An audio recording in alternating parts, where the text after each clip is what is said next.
done a show on this channel, I think, for a bit. Welcome, ladies and germs. I'm slowly starting to start the show. Let's see if this shit works.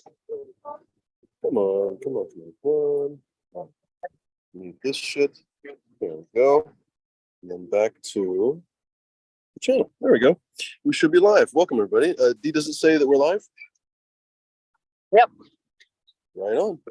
Ladies and germs, I had a confusing situation. Like my phone clock was off by an hour, so I'm literally right now waiting for food before they close, because otherwise everything's going to be closed here. But so in a second here, I might have to jump away for a moment. But hop on, ladies and germs. So you know the drill. I'm going to try to pin the comment here in a second, because they're going to call me just about any second. Anyway, what was I going to say? If you guys hear strange foreign language in the background, it's Hebrew, so don't have to assume that I've landed in the land of gibberish or something. Anyway, ladies and geraniums, welcome. It's going to be kind of a weird beginning to the show, because like I said, I'm waiting for food and I have to go and get it. And they don't speak much English. It's going to be a little bit challenging. But in the meantime, give it 10 minutes or something. I'll be back in the hotel room and we'll be back to normal. So I don't know. Let me hand it off to D here for a second so he can talk while I pin the links and stuff. Here, let me make him co-host so that he can let people in. Oh, there we go. Come on. This is really an annoying format. It's 21 and over to be an adult, so please do follow those rules. The show is not for children. It is for adults only. Please also remember that this show is completely and totally drug-free. We do not actually purvey any kind of drugs of any kind. You cannot get drugs from this show of any kind. You cannot buy them. You cannot borrow them. You cannot steal them. You cannot get them bequeathed to you. You cannot get drugs from this show. So please do not bother reporting this show for purveying drugs or anything else. You cannot in any way get drugs from this show. There's no secret menu.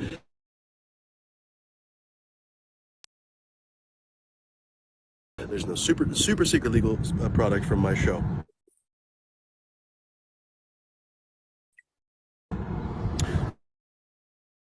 Also, please remember, we're doing this a little bit impromptu, so please bear with us, ladies and gentlemen.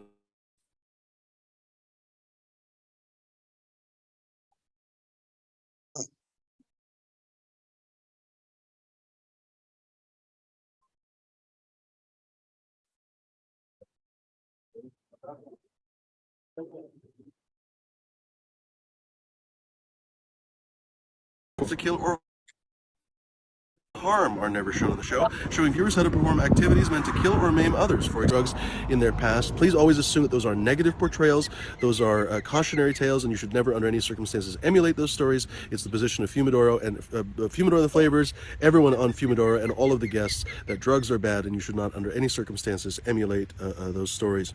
And of course my phone locked while I was talking. Instructional theft or cheating is never shown, ladies and gentlemen. Showing viewers how to steal tangible goods or promoting dishonest behavior would never be discussed on the show. Hacking is never shown. Demonstrating how to use computers or information technology with the intent to steal credentials, compromise personal data, or cause serious harm to others, such as but not limited to hacking into social media accounts. And finally, bypassing payment for digital content or services, showing viewers how to use apps, websites, or other information technology to gain unauthorized access to audio content, audiovisual content, full video games, software, or streaming services that normally require payment. We would never discuss any of those things. Finally, once again, ladies and gentlemen, the show is, of course, for adults only, and of course, we do not, under any circumstances, offer drugs to you. Even though other channels might have secret menus, we do not. We under no circumstances can you find anything illegal in the show.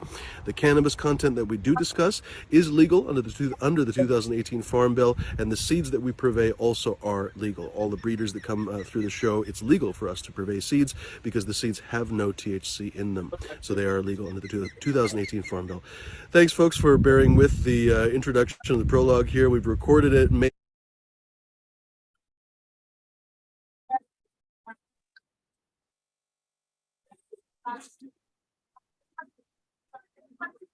What's going on, everybody? I hope everybody's having a great day. This is actually on Fumidoro and the Flavors Fumidoro channel. I hope everyone see this. I'm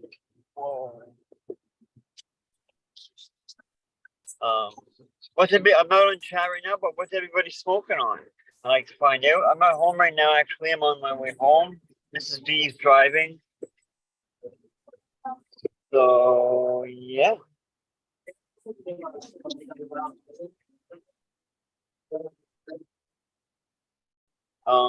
Talking and talking and talking some more.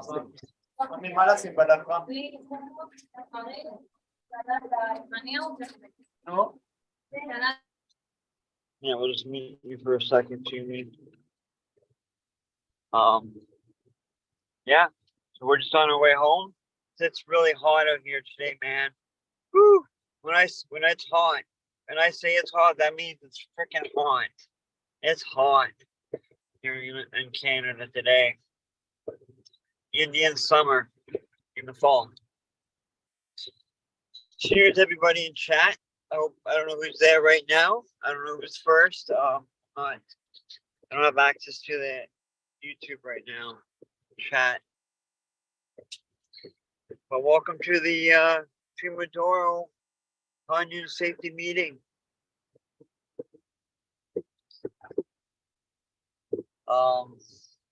Yeah. What's everybody up to today? It's a nice day here, like I said. All right, sorry about that. Yeah, Welcome back. there we go. Sorry, my internet was terrible, so I had to kind of just shut everything off. I just got my food. I'm gonna go walk back to the hotel. It's gonna take a second. So I don't know. It's kind of hard to hold the phone. So here, why don't I just give it to you, D? I'm gonna be just a second. I'll be right up. Cool, man. No problem. I wish I could see freaking chat.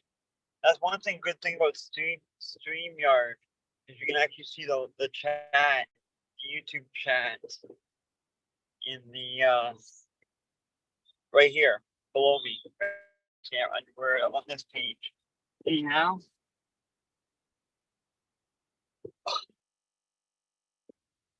Hope everybody's having a great day.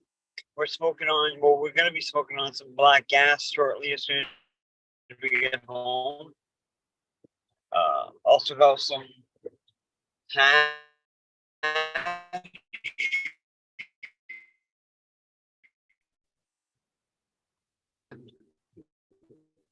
I'm just gonna pop over here to the YouTube channel here for a second here. Maybe we can access it somehow. See who is in chat.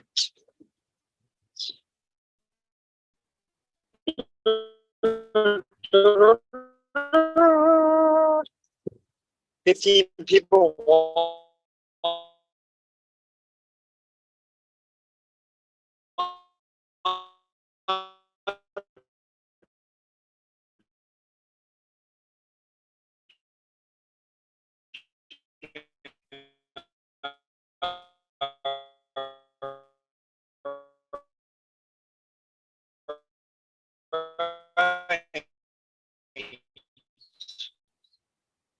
Right on to 15 people.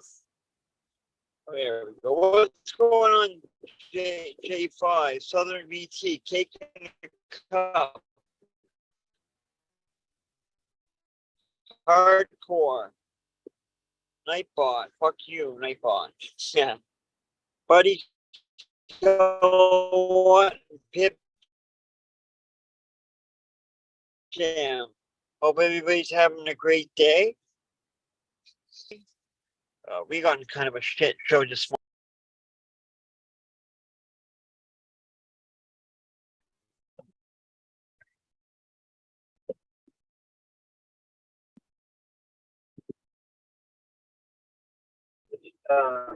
Jimmy's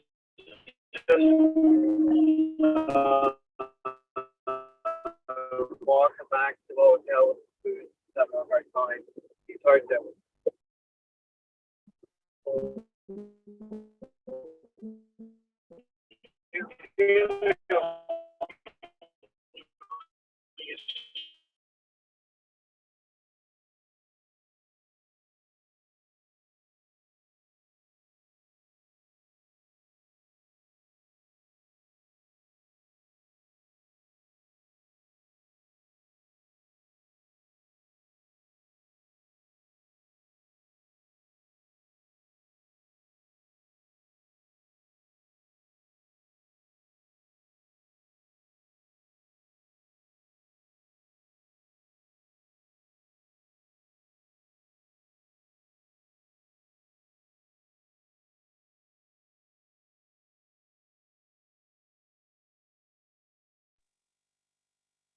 All right, are we still here?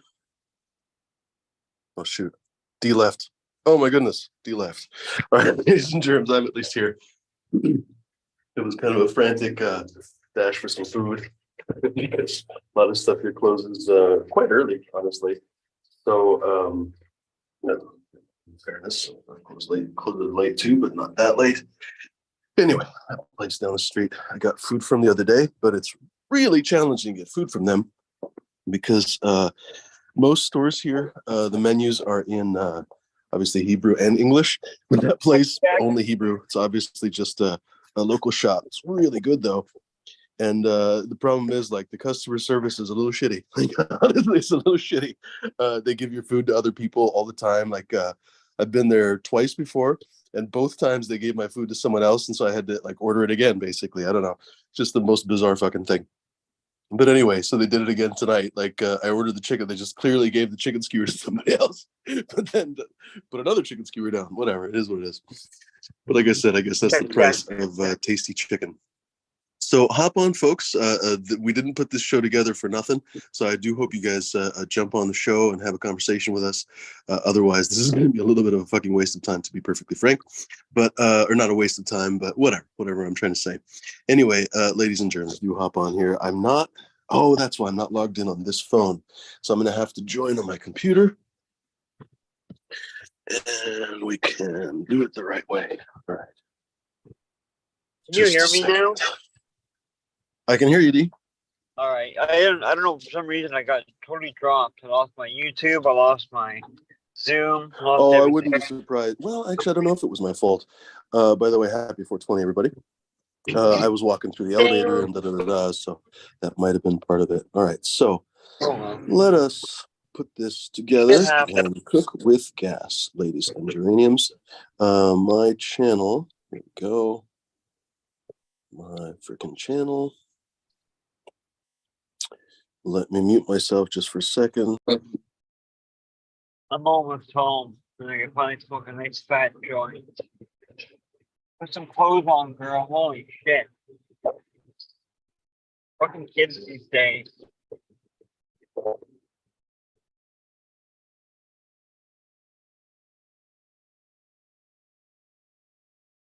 Anyhow. There we go. Just posted the link. Let me pin it. Boom, there we go. And you know what? I'm actually gonna, I think, join on computer. So that's a little easier to talk and then also actually eat. But I got a chicken. Oh, that's not what I want. Hold on, sorry, I'm all frazzled. I got a chicken skewer pita, and the other day I got an Iraqi kebab, which is basically spiced ground meat cooked on a skewer on the fire. All their stuff is cooked on like I mean, I guess I've always known it as like a Turkish grill, but I guess it doesn't have to be a Turkish grill. It's just basically kind of a Middle Eastern style grill. I don't know why I'm not looking in the camera. I guess because I'm not used to it. Which kid? Oh, it's that one right there. It's that dot. All right. Anyway, I don't know what I'm talking about so much. I'm trying to join fucking Zoom.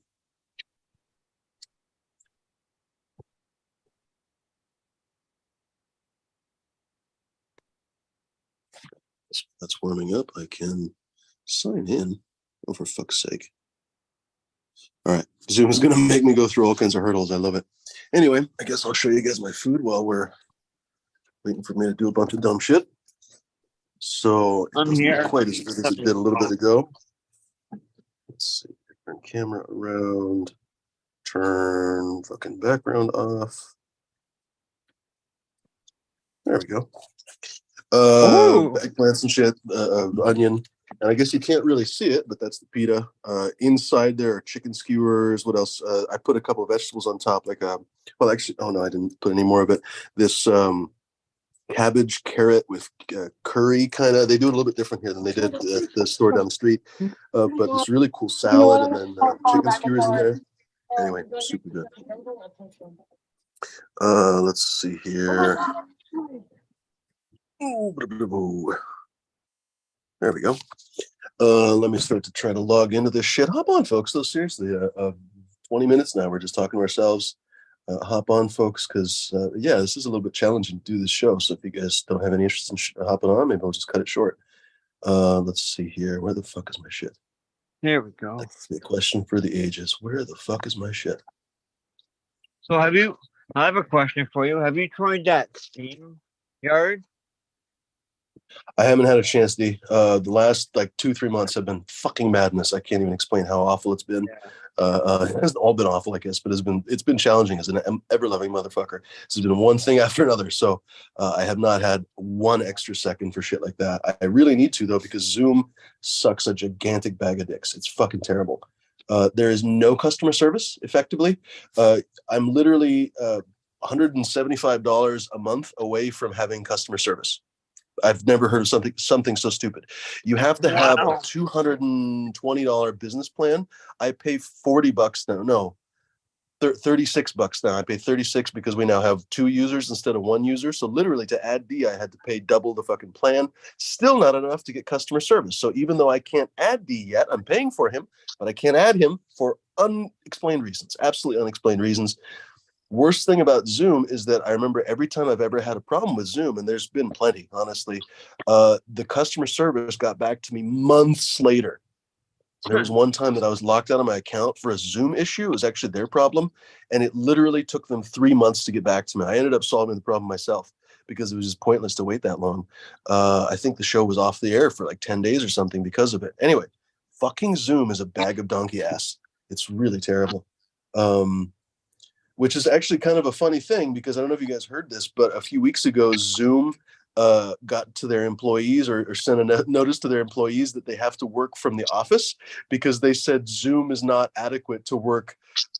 What's the word I'm looking for? It's not adequate to use for work or whatever. So basically, their one purpose in life to give people a place to do like online meetings, basically, their own company doesn't think that's appropriate. So it's pretty fucking ridiculous. Anyway, What's isn't that that tell you dumb? about that company?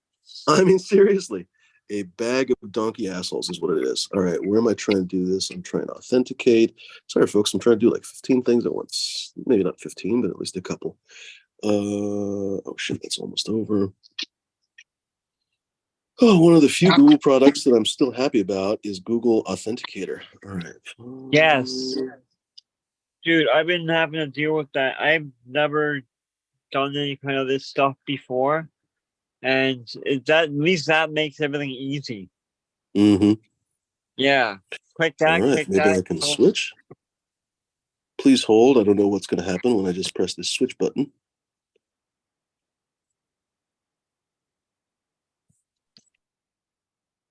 Uh-oh.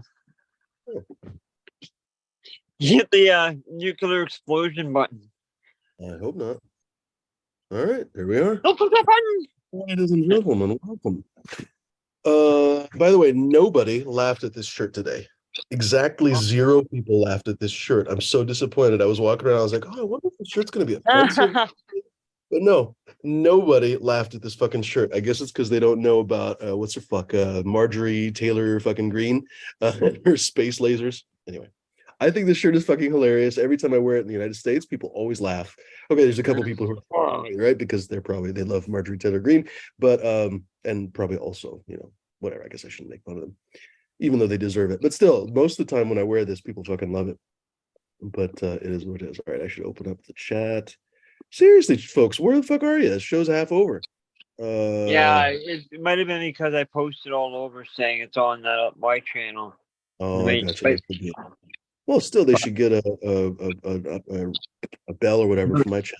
Well, and there's still a bunch of people in the chat. Anyway, hop on, freaking weenie pants. Welcome everybody. By the way, I should say hello to everyone. Cheers, Bud Kilowatts in the house. J5 Hardcore. Oh, he's changed his name. What's up, Hardcore? I got a text from you the other day. I was like, oh, is that Ryan? It's fucking Ryan. Cake in a Cup is in the house. Nightbot is already attacking him. Who else in here? Southern VT Grower, just stone eating ice cream. Poor Pizza Dave in the house. Dr. Dank 420. Welcome, my friend.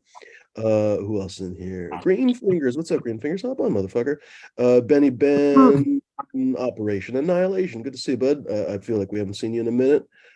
Skunk Ape Glassworks. Long time no see, buddy. Who else in here? Narfi's in the house. Cheers, legend. What's up, Atomic Spoon? Um, did I get everybody? Brother Beams. Who else in here? Anyway, say hello, ladies and gentlemen. Welcome to the show. And literally hop on here. We didn't do this for nothing. At least I hope we're not doing it for nothing. My food is getting cold as we speak. So please do hop on. It would be nice to have a conversation or a chat or something. If not, I'm going to bounce and go have a hookah because across the street there's a cool hookah bar. And I've been enjoying them for a couple of days. It's been a nice relaxation in the evening. Is that hookah like the hookah tobacco or Oh, I cannabis? fucking wish it was weed. Oh shit, I wish it was hash and weed. Yeah, no, I've smelled weed here twice. Like basically I've smelled it from a distance. There's pretty much no weed here. Where I am right now is I'm not here on vacation. So where I am right now, it's a nice city and everything. There's a lot of people who do come here for vacation. The hotel's filled with tourists and shit. But it's kind of a small town, honestly. This is Tiberias. And when I drove into town, it's so confusing. It's on this mountain town and everything. It seems bigger than it is, but it's actually like 55,000 people. It's really not a big city at all. Wow. And this whole area is like very surprisingly remote.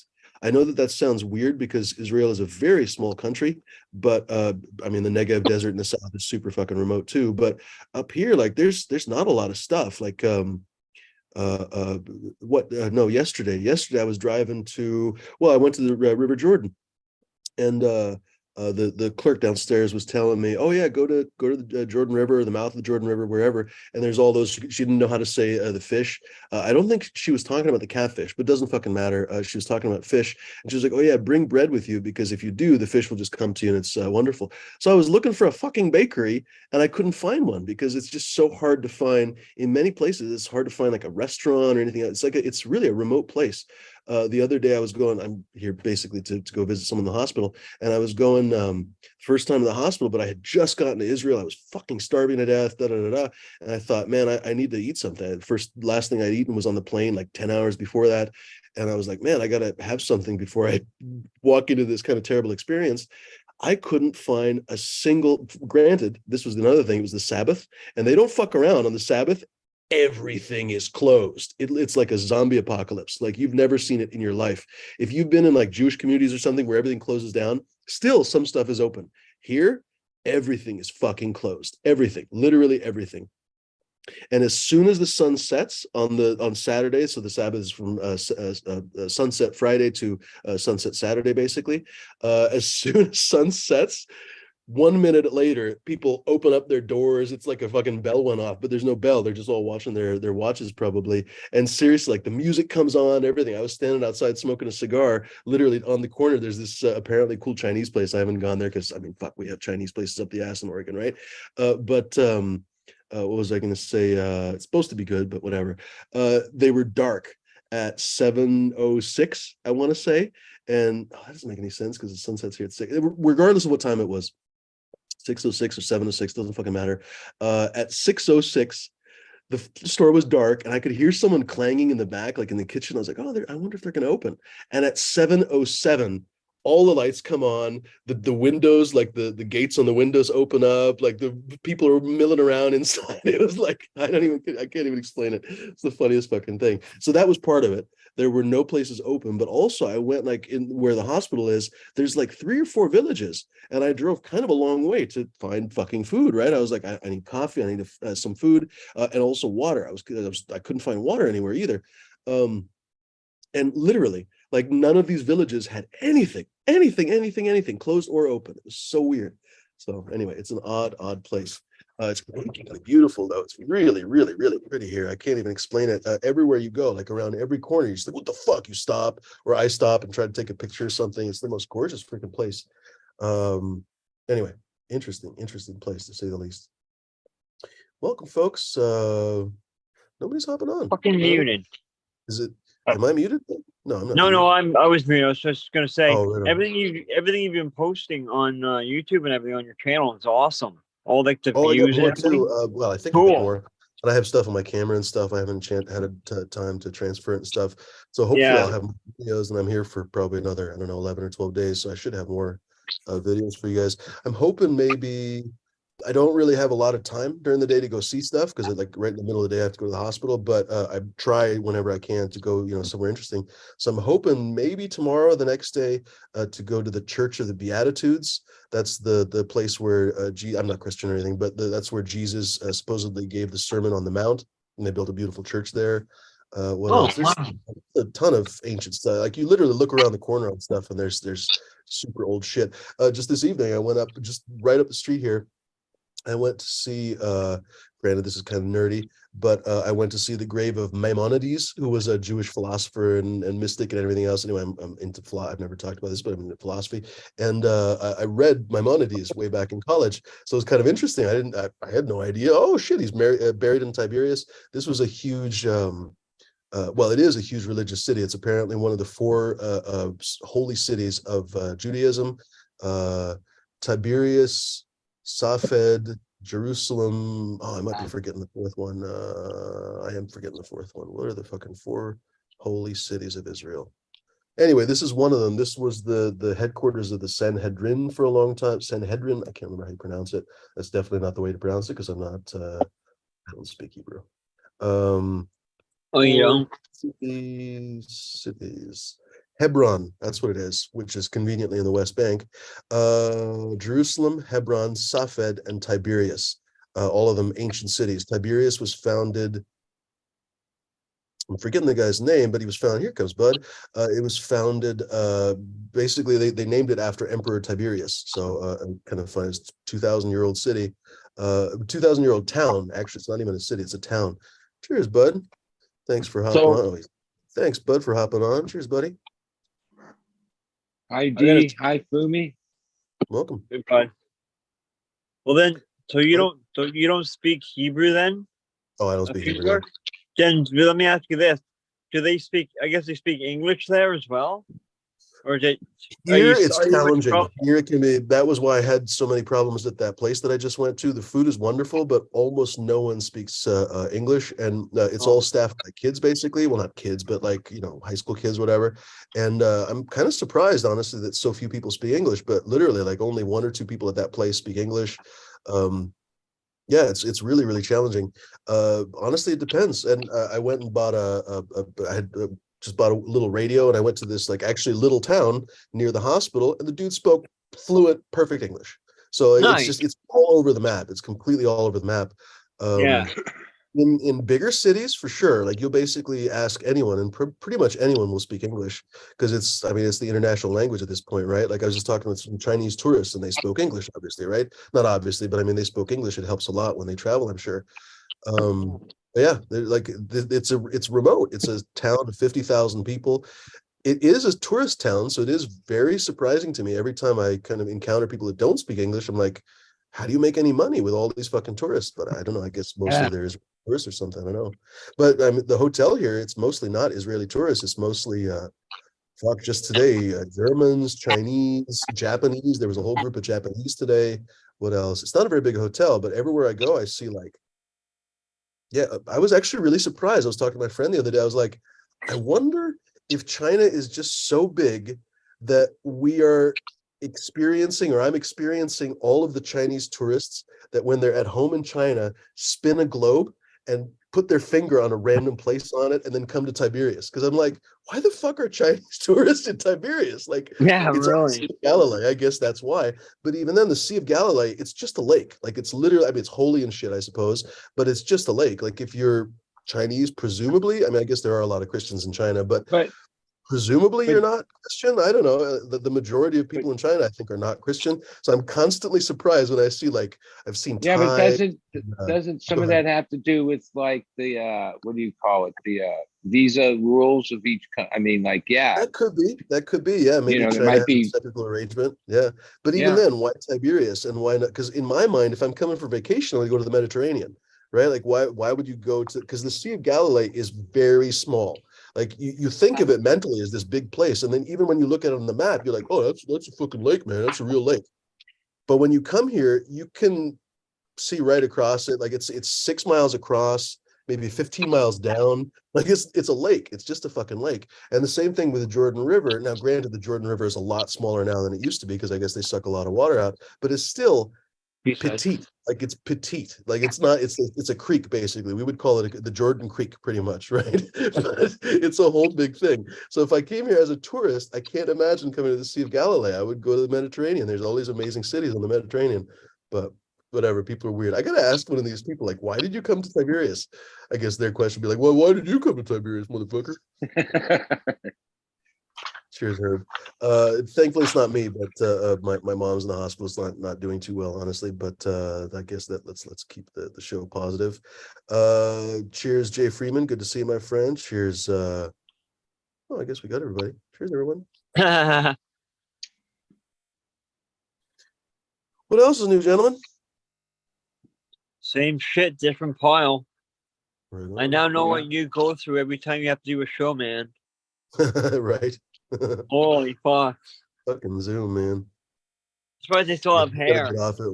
When I come back, man, we got to get on Streamlabs or something. Because my fear is that I've just paid for Zoom for you for no reason. Because I fear that we're not going to be able to add your email on there. Like it just won't let me add it. It's pretty fucking ridiculous.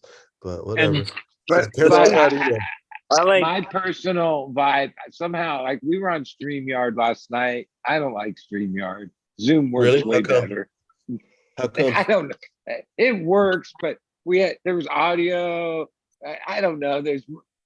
yeah, near I'm the end. used to Zoom. I'm used to Zoom, and it seems like they got a smoother. Well, you get what you pay for, right? I mean, isn't the reality StreamYard's like we were on the free one, Yeah. yeah, the last like part of it, it seemed like the audio started going. We had echoes and weird shit going on. Yeah. Oh, that's annoying. Well, But the one- that because Zoom is a bag of assholes. Yeah. One good thing though about StreamYard is it had the YouTube chat right on the screen for like so it'd be for the admin person, you, which is pretty cool. You don't have to Yeah. go back and forth to YouTube. That's Says cool. the thing, StreamYard has audio issues. And you know, once, like I say, I used StreamYard like a year or so ago, once or twice, and then had just Zoom since. So it was like, But I don't know, it's just different. That, you know what I mean? Like it worked fine. Like it wasn't that bad. And some of the audio could have been personal, you know. We isolated who was start creating it. yeah. But the good and what was I was gonna say something else too, but no, I forget what it was. The thing that sucked was because I'm a cheap ass and I didn't buy like the big fancy professionals. You can only have like 5 people or 6 people on at once. Streamlabs? Yeah. Oh, all right, that's annoying too. Yeah. We'll have to figure this out Nice somehow. shirt. I see some terrapin turtles. Cheers, J5. Hey J5. They'll always point to terrapin. Yeah. Happening, fellas. How are you? I figured I'd show off some fall colors. The wind came today and really started knocking down the leaves. So I'm gonna take a little detour on the way to the greenhouses so I can figure it out. Nice.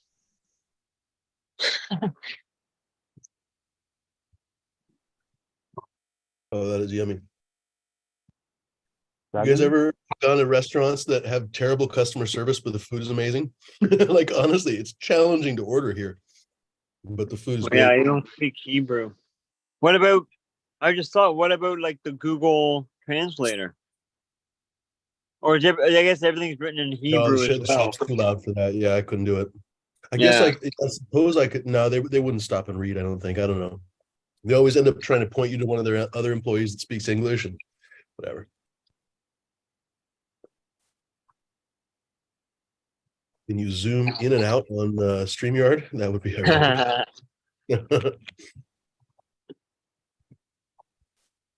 Well, if you guys have better ideas, I'm all ears. I pay what, $36 a month for Zoom? It's not exactly cheap. So Yeah, I didn't realize it was that users- much. That's one user's it's $16, but now because I wanted to add D, it's a full extra user. Kind of dumb. Yeah, I get honestly. bullshit. and basically these companies like surfaced. I mean, they might have already had a little market share because of COVID, right? And Mhm. and yeah, became what they became. I'm sure they've lost some market share since COVID waned away.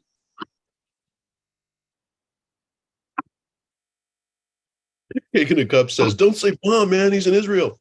That's another thing, by the way. I have never seen so many guns in my life.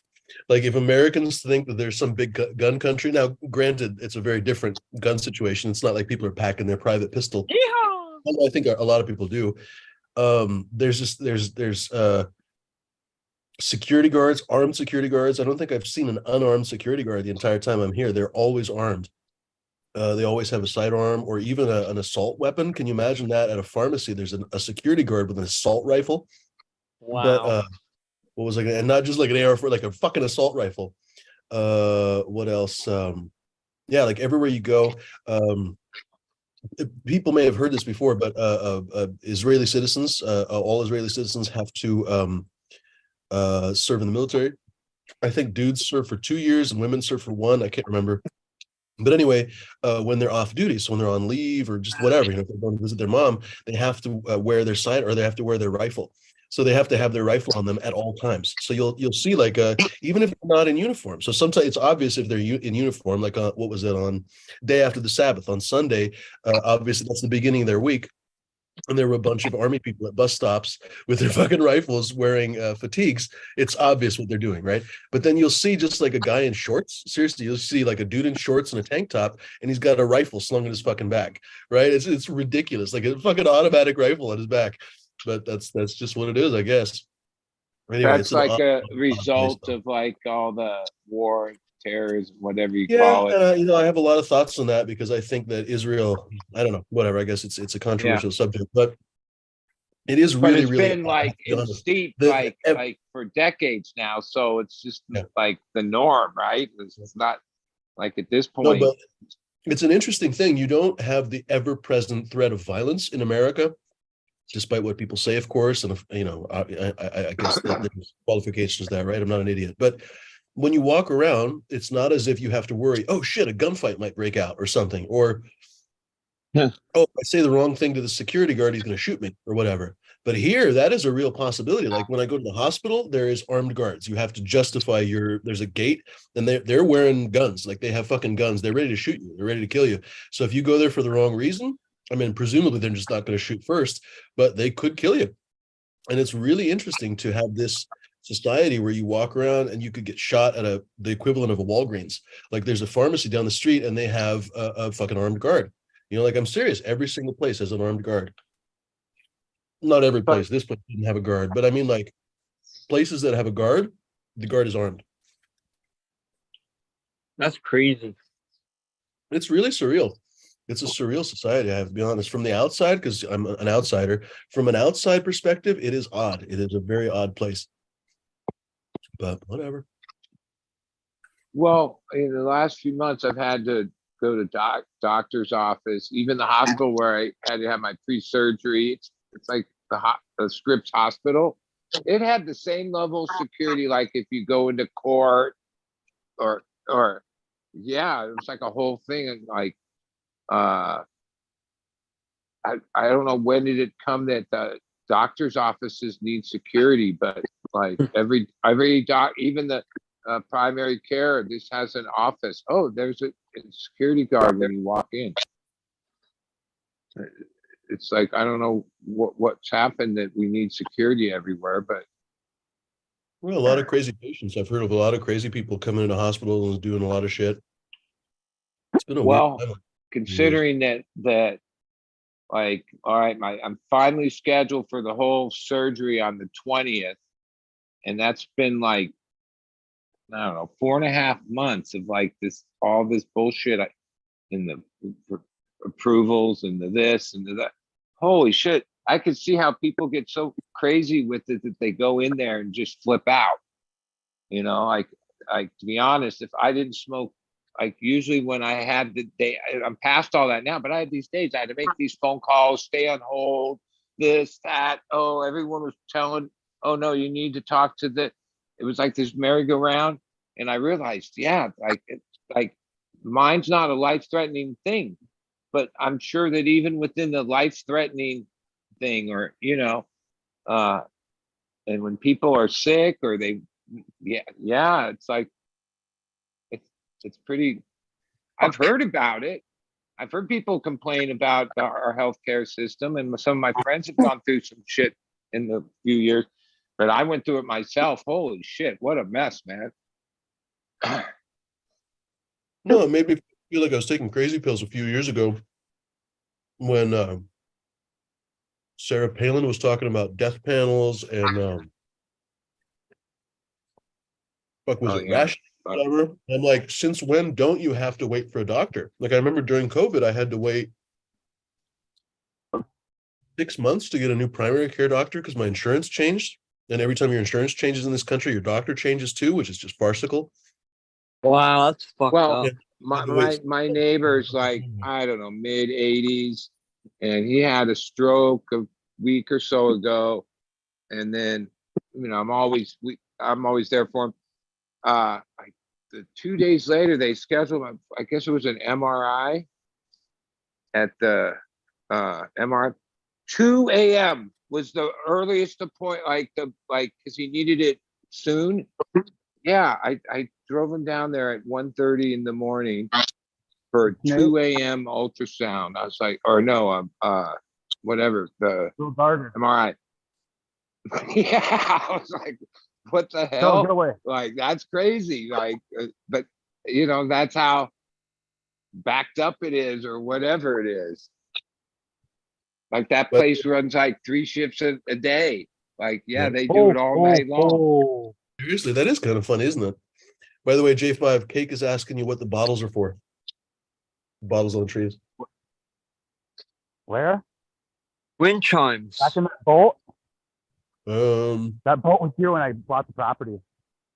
hmm. Is that what you're talking about? I don't know. He was asking, can you ask J5 what the bottles on the trees are for? Oh, that was Wind just chimes. that was me not wanting to carry it anymore. My Gatorade running out, so I stuck it on a branch and then shot it. Here's another one. Nice. Speaking of guns, boys with their guns.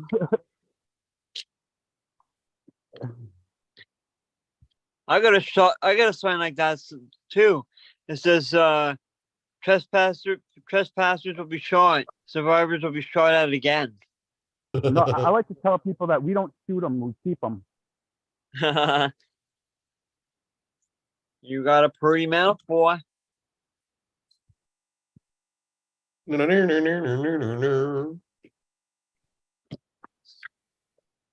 What's the good word, bud? How's the garden going? Yeah, everything's good.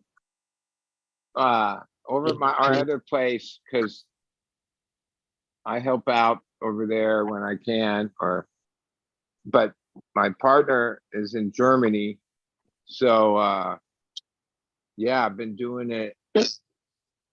Runs at night. Like, I don't even know how. Well, Sam, the other partner, yeah, just he's got kids, whatever life. All like, this morning we had to change like 10 reservoirs and do a couple hours of work. Fucking 8:30 in the morning. Like one, that ain't my style, right? But even though we got those green lights and headlamps and shit, fuck, dude, I can't see shit. It's like pain in the ass to measure shit out, everything, right? I've kind of gotten used to it over the last month or so. But it is nice to be home at 12. I didn't even realize, like, when you came on, I was driving home, so I got home.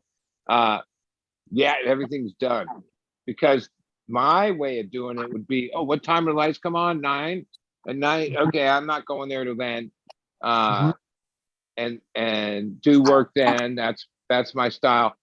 Other than, I'd probably smoke weed all day long and literally be having to break through the procrastination of like just being burnt by 9 o'clock at night, where, oh no, this morning I had a cup of coffee, I was ready to go. Like that, once I, it's not that hard to get up and it's, if I had a flight or anything else, but the real reason is, God, I think they're in the one room we sat, what was it, 12 days ago.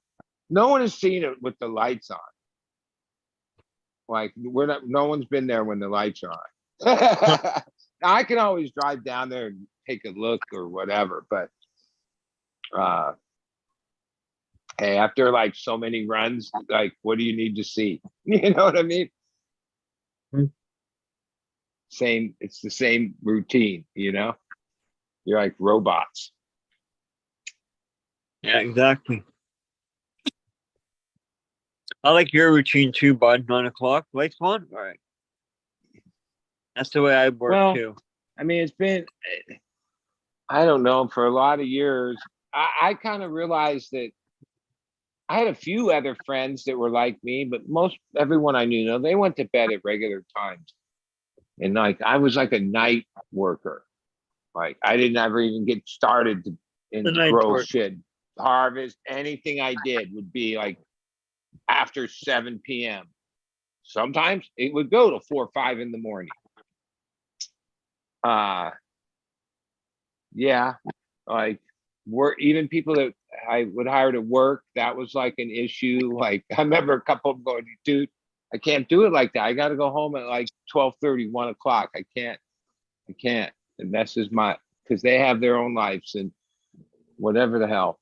But yeah, I just got used to it, being a night owl.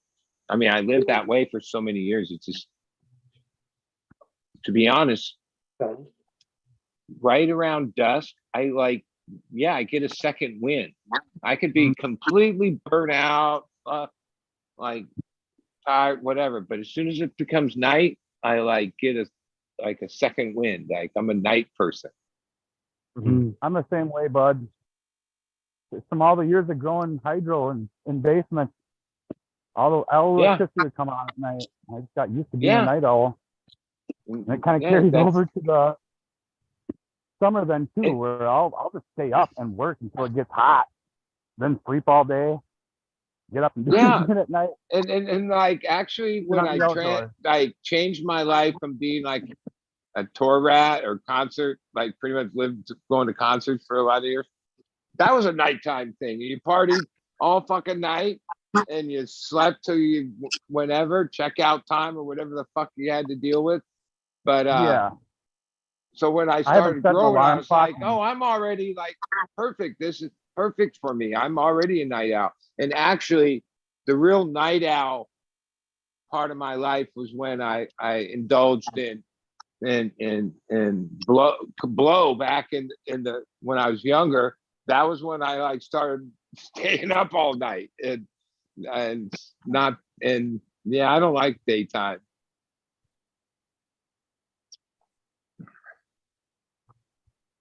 Like even I don't know, they're putting in some poles on the main artery in and out of my town.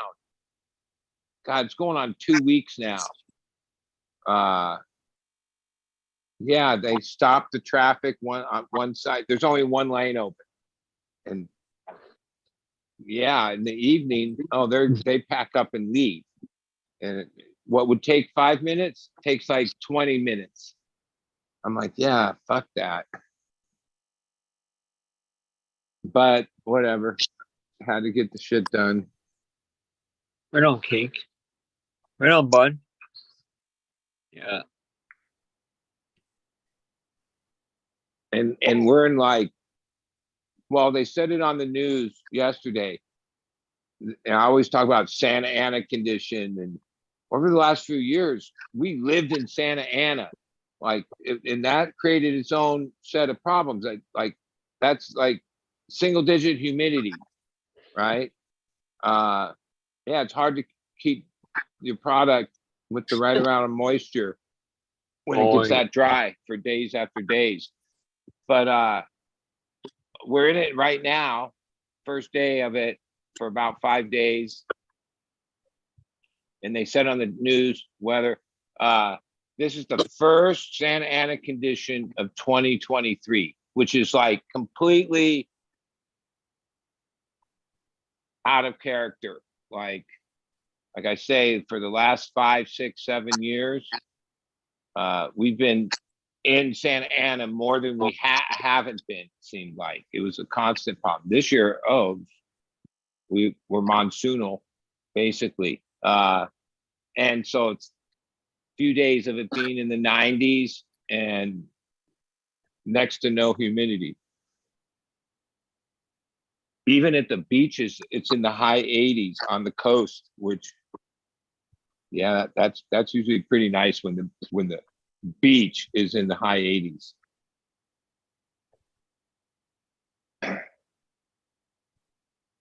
Oh, okay, hardcore.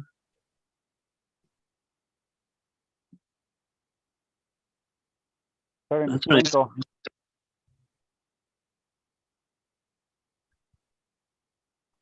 Now it makes for the best evenings. Like once it cools down, the best air. Like I would rather for myself personally, yeah. Other than if it's too many days, I'll get itchy and need to put lotion on because it will like dry out your skin.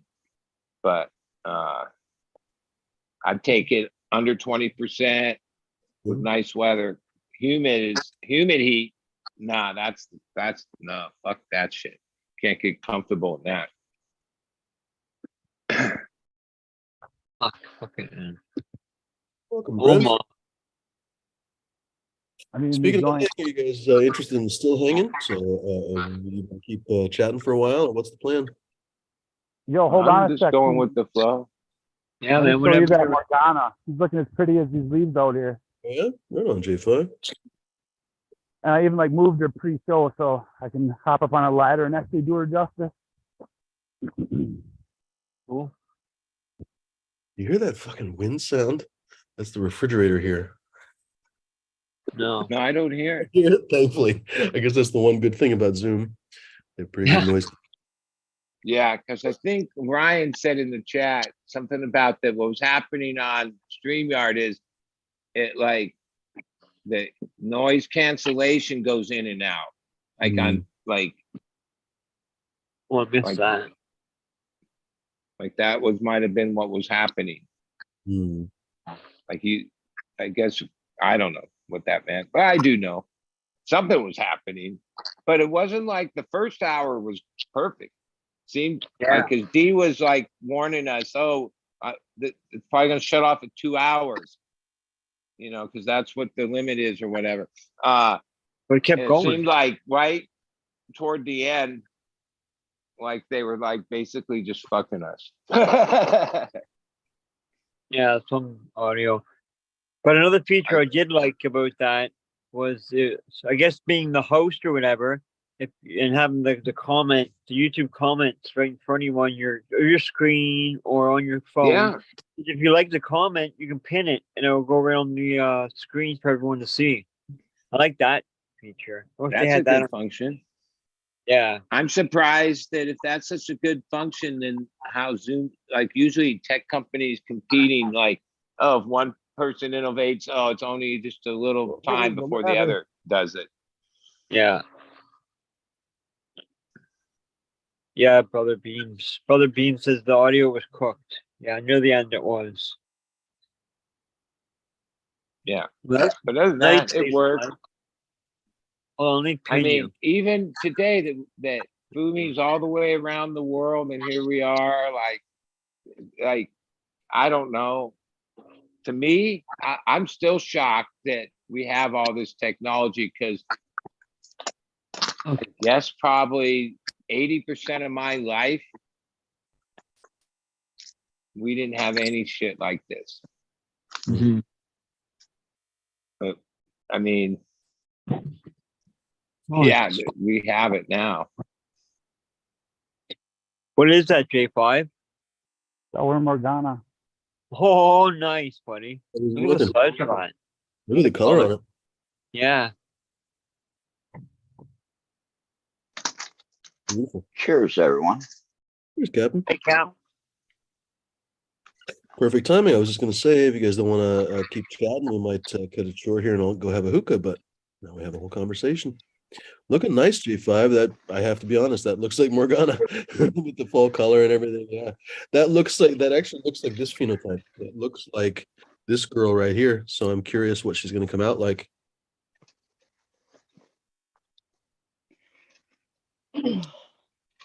Got a few weeks, I'm guessing. The Got a smell's what's not that? really setting in quite yet, but you can tell something's there. Right on. Just like my GMOs don't have really much of a nose yet. Oh. So you can tell something's there and it's coming. You know what I mean? That's what she said. Our Oh, yeah. Afghani mango in Ohio wasn't smelling until just recently, and man, is she really stinking. Well, that reminds me, Pip Jam sent me some photos of his trip to Amsterdam. Looks like a fucking wonderful time. He took a picture of this. I want to say I can ask him because it's obviously his photo. But Pip Jam, if you're listening, you know the photo I'm talking about. I bet as soon as I say it, a fountain that is made of bronze dicks. Just like that's for your mama right there. Yeah. What? That must be in the red light district. Yeah, right.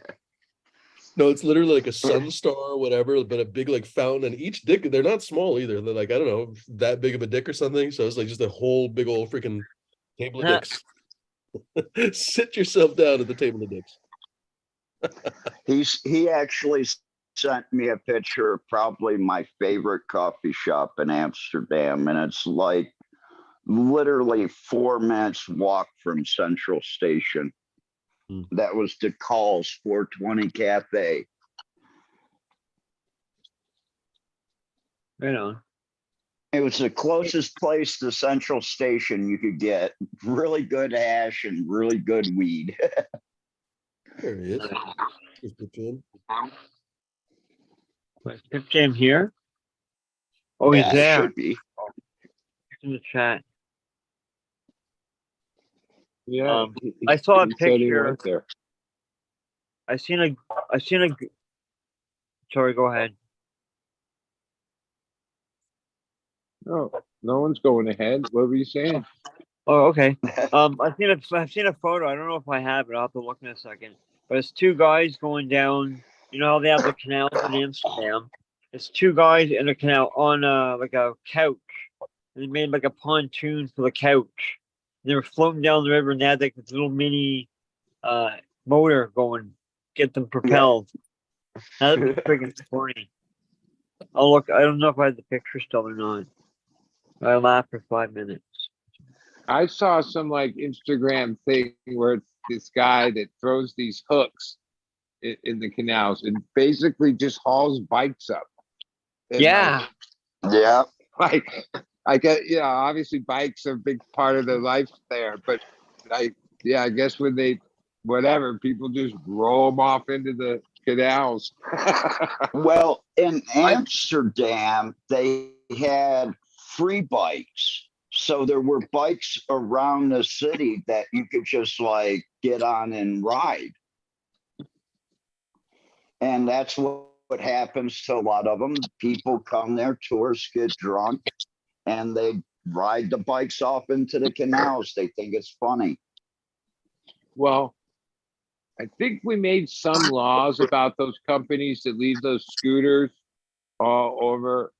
You know, you have to use a credit card in San Diego, but there was We got this those one by La Jolla or below La Jolla.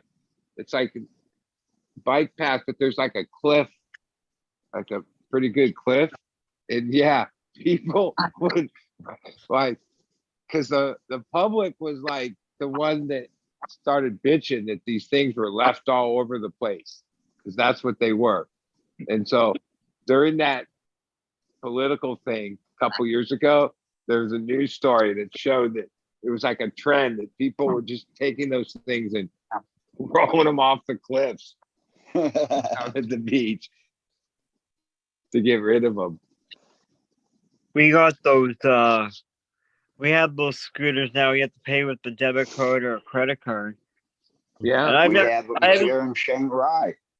I haven't seen one goddamn person riding one of them things. Not one. It's crazy. Nah, yeah. But like that, to me, they are a nuisance because it's not like they have they're on sidewalks in busy places, you end up having to walk around these things. They're all over the fucking place. It's kind of a nuisance like that. It's Anything. yeah. The other night, I was walking past a group of them. I could have ended up with like 20 batteries.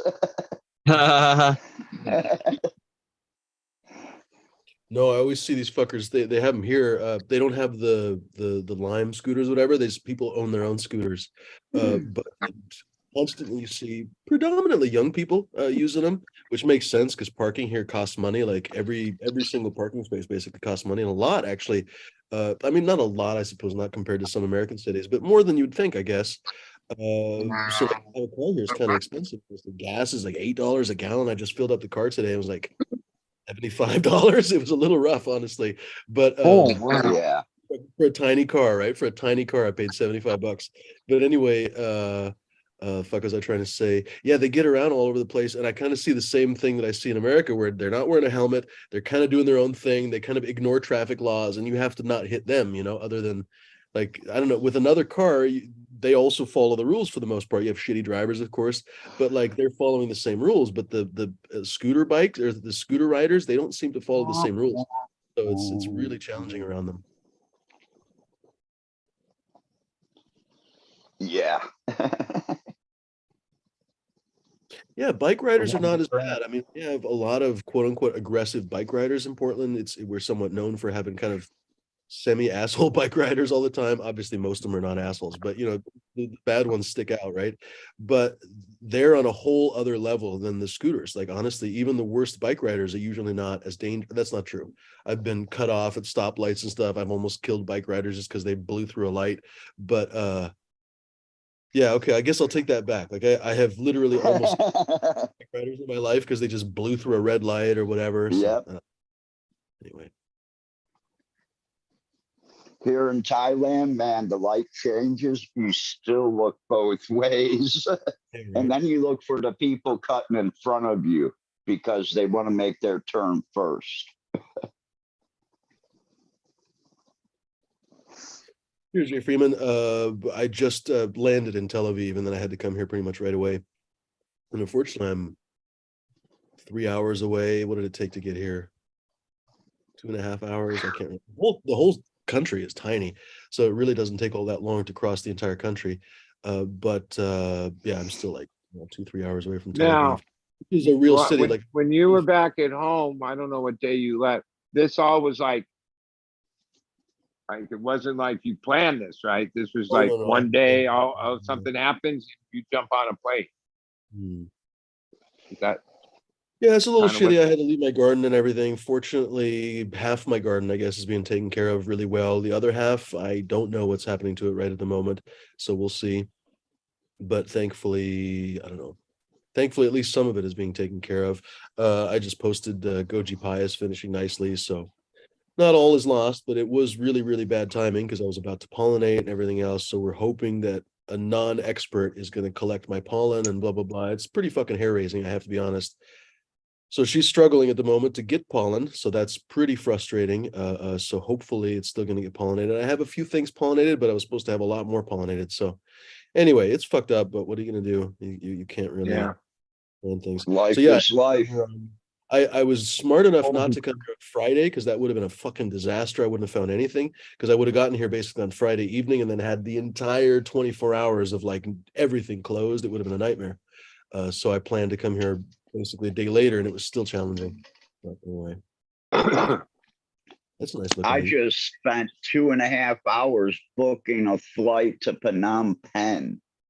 2.5 hours. And after I booked the first part of my flight, I went to use my credit card to book the second part.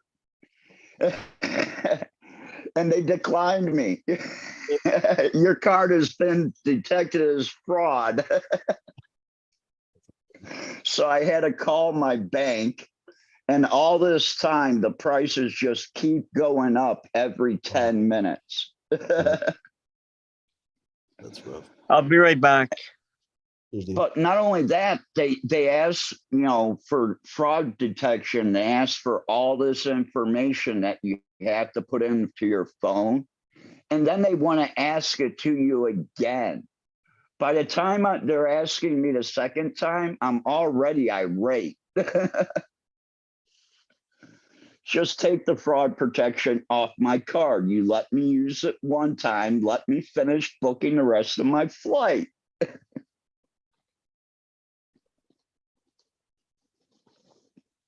Well, and speaking of, that's kind of an interesting story, I guess. People are talking about, oh, wouldn't it be nice if I found some seeds and weed here? And I fully agree, but I don't think that's going to happen because I've only smelled weed total twice. And just from a distance, like I could barely get, you know, they don't have skunks here. So it was obviously weed. And one time it was full on weed. It was obvious, kind of down by the tourist area. Well, I guess the whole place is tourist area, but down by the water, basically, I could smell it from like a fucking distance. And then another time I was driving somewhere and I was like, oh shit, that's weed. But other than that, I have not smelled weed anywhere. And like in Portland, I mean, you can smell weed everywhere. It apparently annoys a lot of people that don't like weed because you can smell it fucking everywhere. You'll be driving down places and you'll smell the farms, you know, the indoor farms, for example, you'll smell them on the road. You won't even know where they are, right? Because it's an indoor farm, but you'll smell a bunch of weed or you'll smell people smoking weed or whatever. Nothing like that here. Again, in Tel Aviv, weed is everywhere. I think I've heard that weed, like they smoke it in cafes, they all the time because it's been decriminalized here. So it's not, I don't remember what the rules are, but I don't think they throw you and pound you in the ass prison anymore. And they also have medical cards here. Like there's a whole medical program.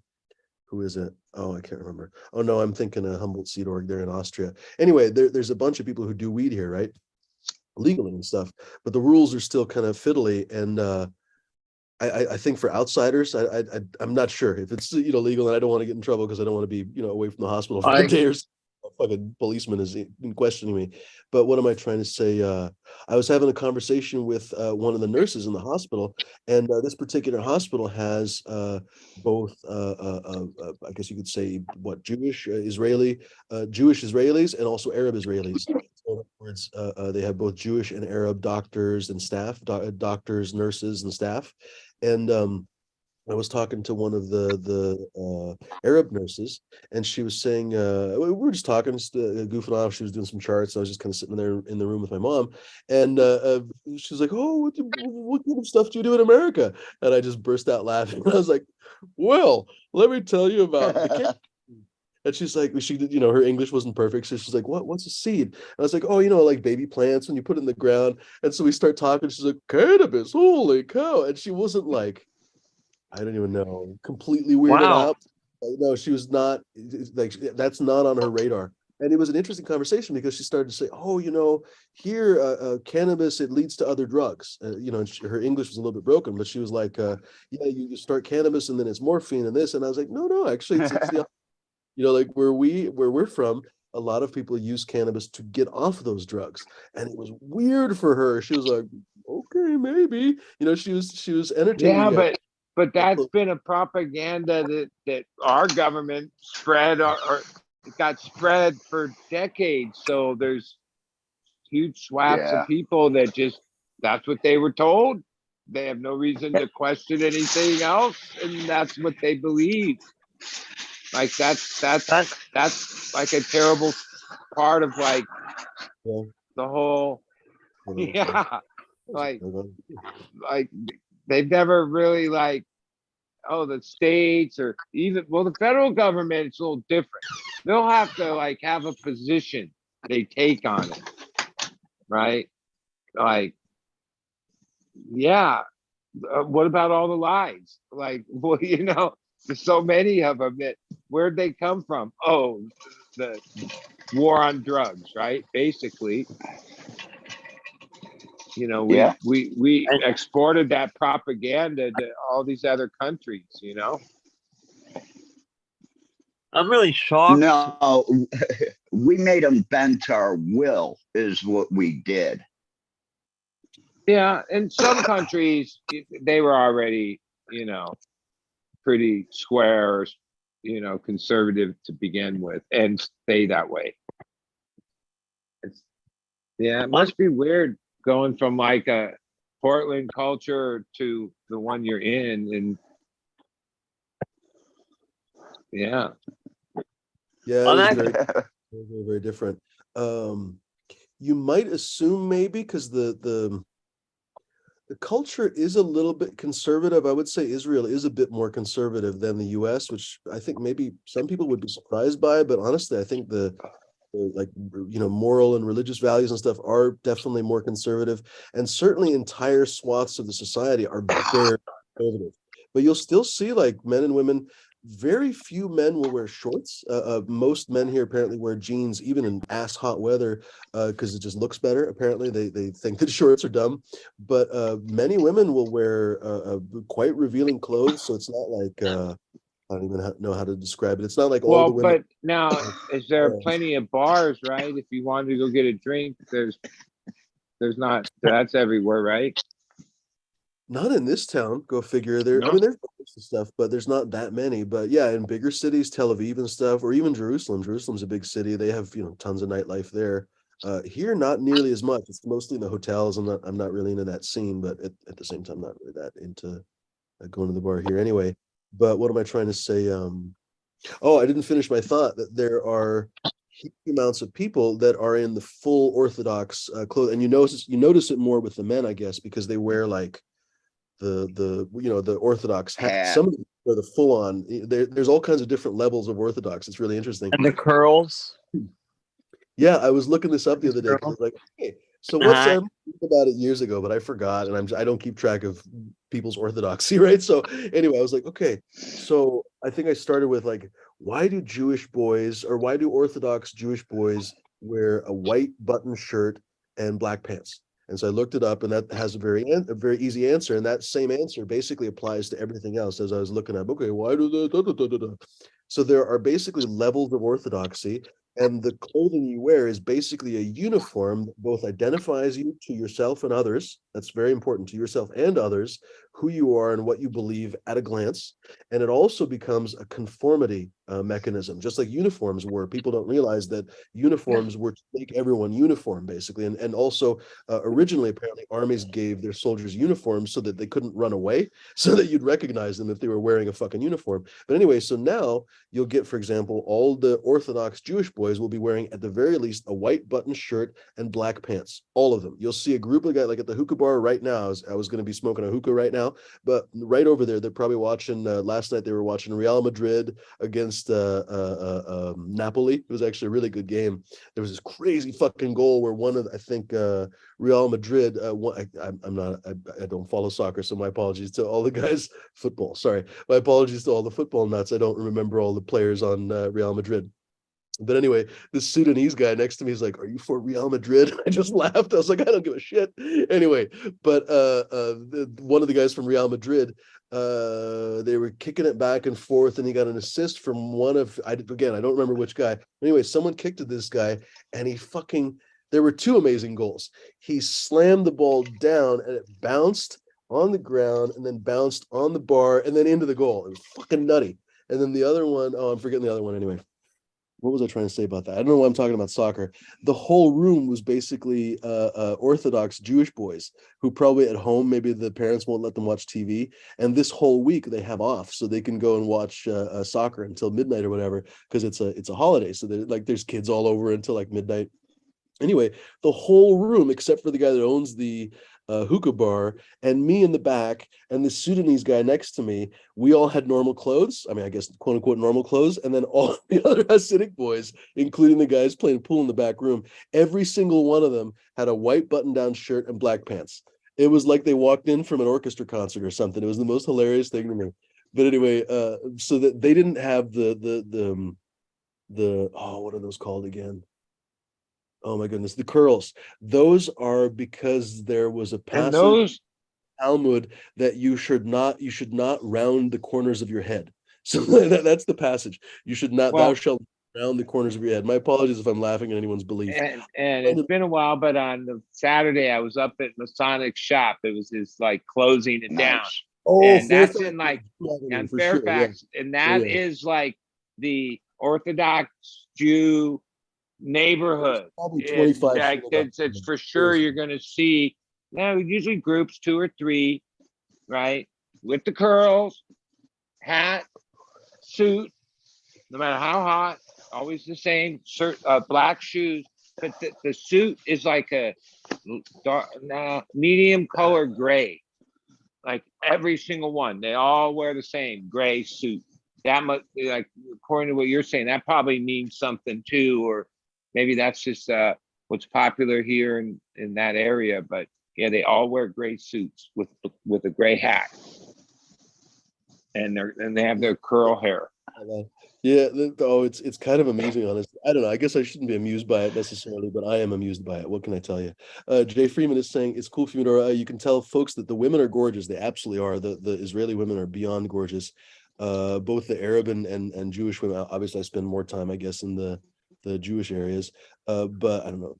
I wish it wasn't obvious. I was thinking about this the other day. I was like, oh fuck, I could totally drive to Jerusalem because there's a road basically on the. So there's it's a small country, but there's not a whole lot of roads, right? And so there's one road that I could take basically all the way around the West Bank to Jerusalem. I don't have time for that. It would take me like 4.5 hours each way or something. I couldn't do it because every day I have to be at the hospital in the middle of the day. But if I went the other way, I could be there in like 2.5 hours. And so I'm looking it up and they're like, no, don't do that, for good reason, basically, because it's through the West Bank and blah, blah, blah. And literally both settlers and the Arabs will throw rocks at you and stuff. Oh, it's a country, man. It's a messed up fucking country. Anyway, it's a nice place with really nice people. I was filling up my car today. Oh my fucking God. When you guys come to Israel, make sure to ask somebody what the gas tanks and the gas pumps are, because I was just about to pump with the yellow nozzle, and the green nozzles here are not diesel. They are gas. So if you avoid putting diesel in your gas car, you don't use the yellow nozzle like I was going to, you use the green one. Anyway, thankfully I wasn't. I was going to ask somebody, but still, so this old guy helped me. And so wait, you don't said pick up earlier the blue one in Thailand. Oh my That's you said diesel. earlier That's clear, right? equivalent or value. Go ahead. A gallon was roughly $8. Well, they charge by the liter, and it's like 8 shekels per liter, and 8 shekels is a little over $2, I guess. And so multiply that by how many liters in a gallon. I want 3.8 or something like that. Anyway, turns out to be about $8. Wow. Yeah, well, we complain all the time, but there are because I'm California. It always does go up in the summer, and I assume there's other reasons, but yeah, we're at like $6 and up. Like I get premium, so it's like $6.59, and like it's somehow 4 or something was much easier to fade than 6 something. You don't get but.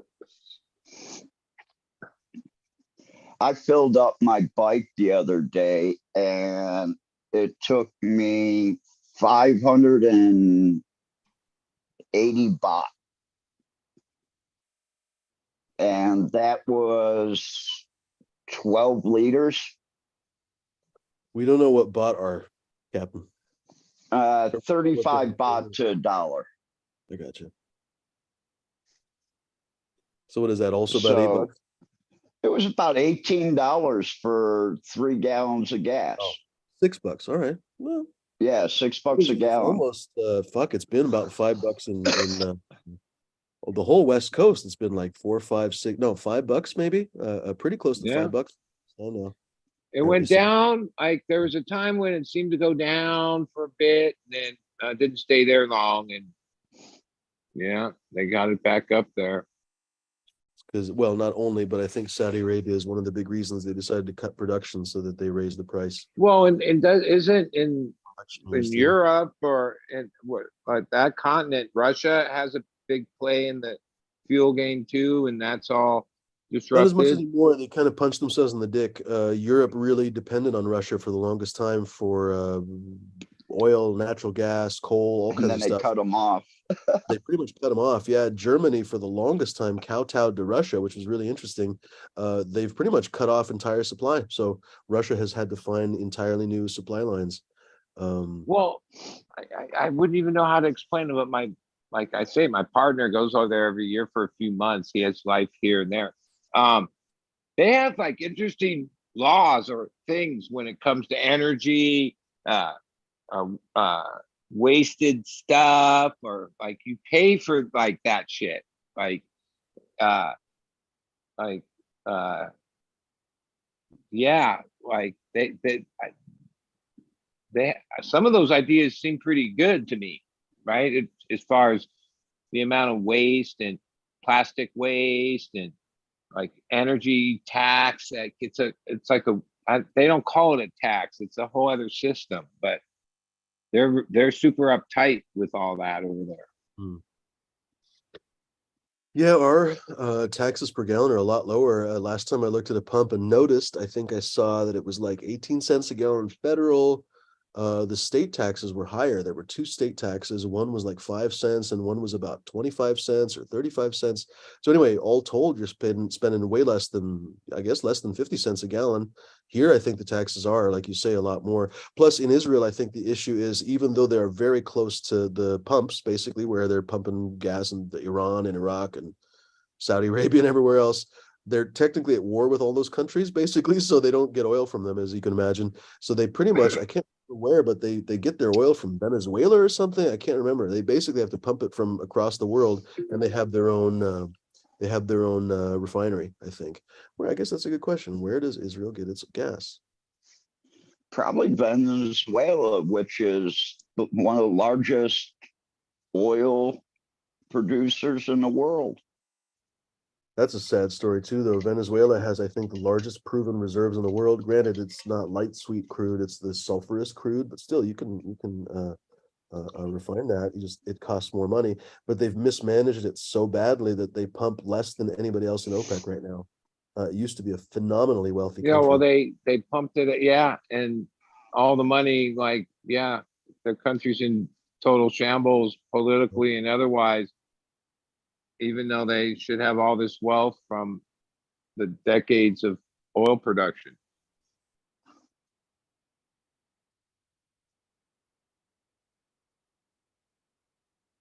Where does Israel get oil? Stories from 2006.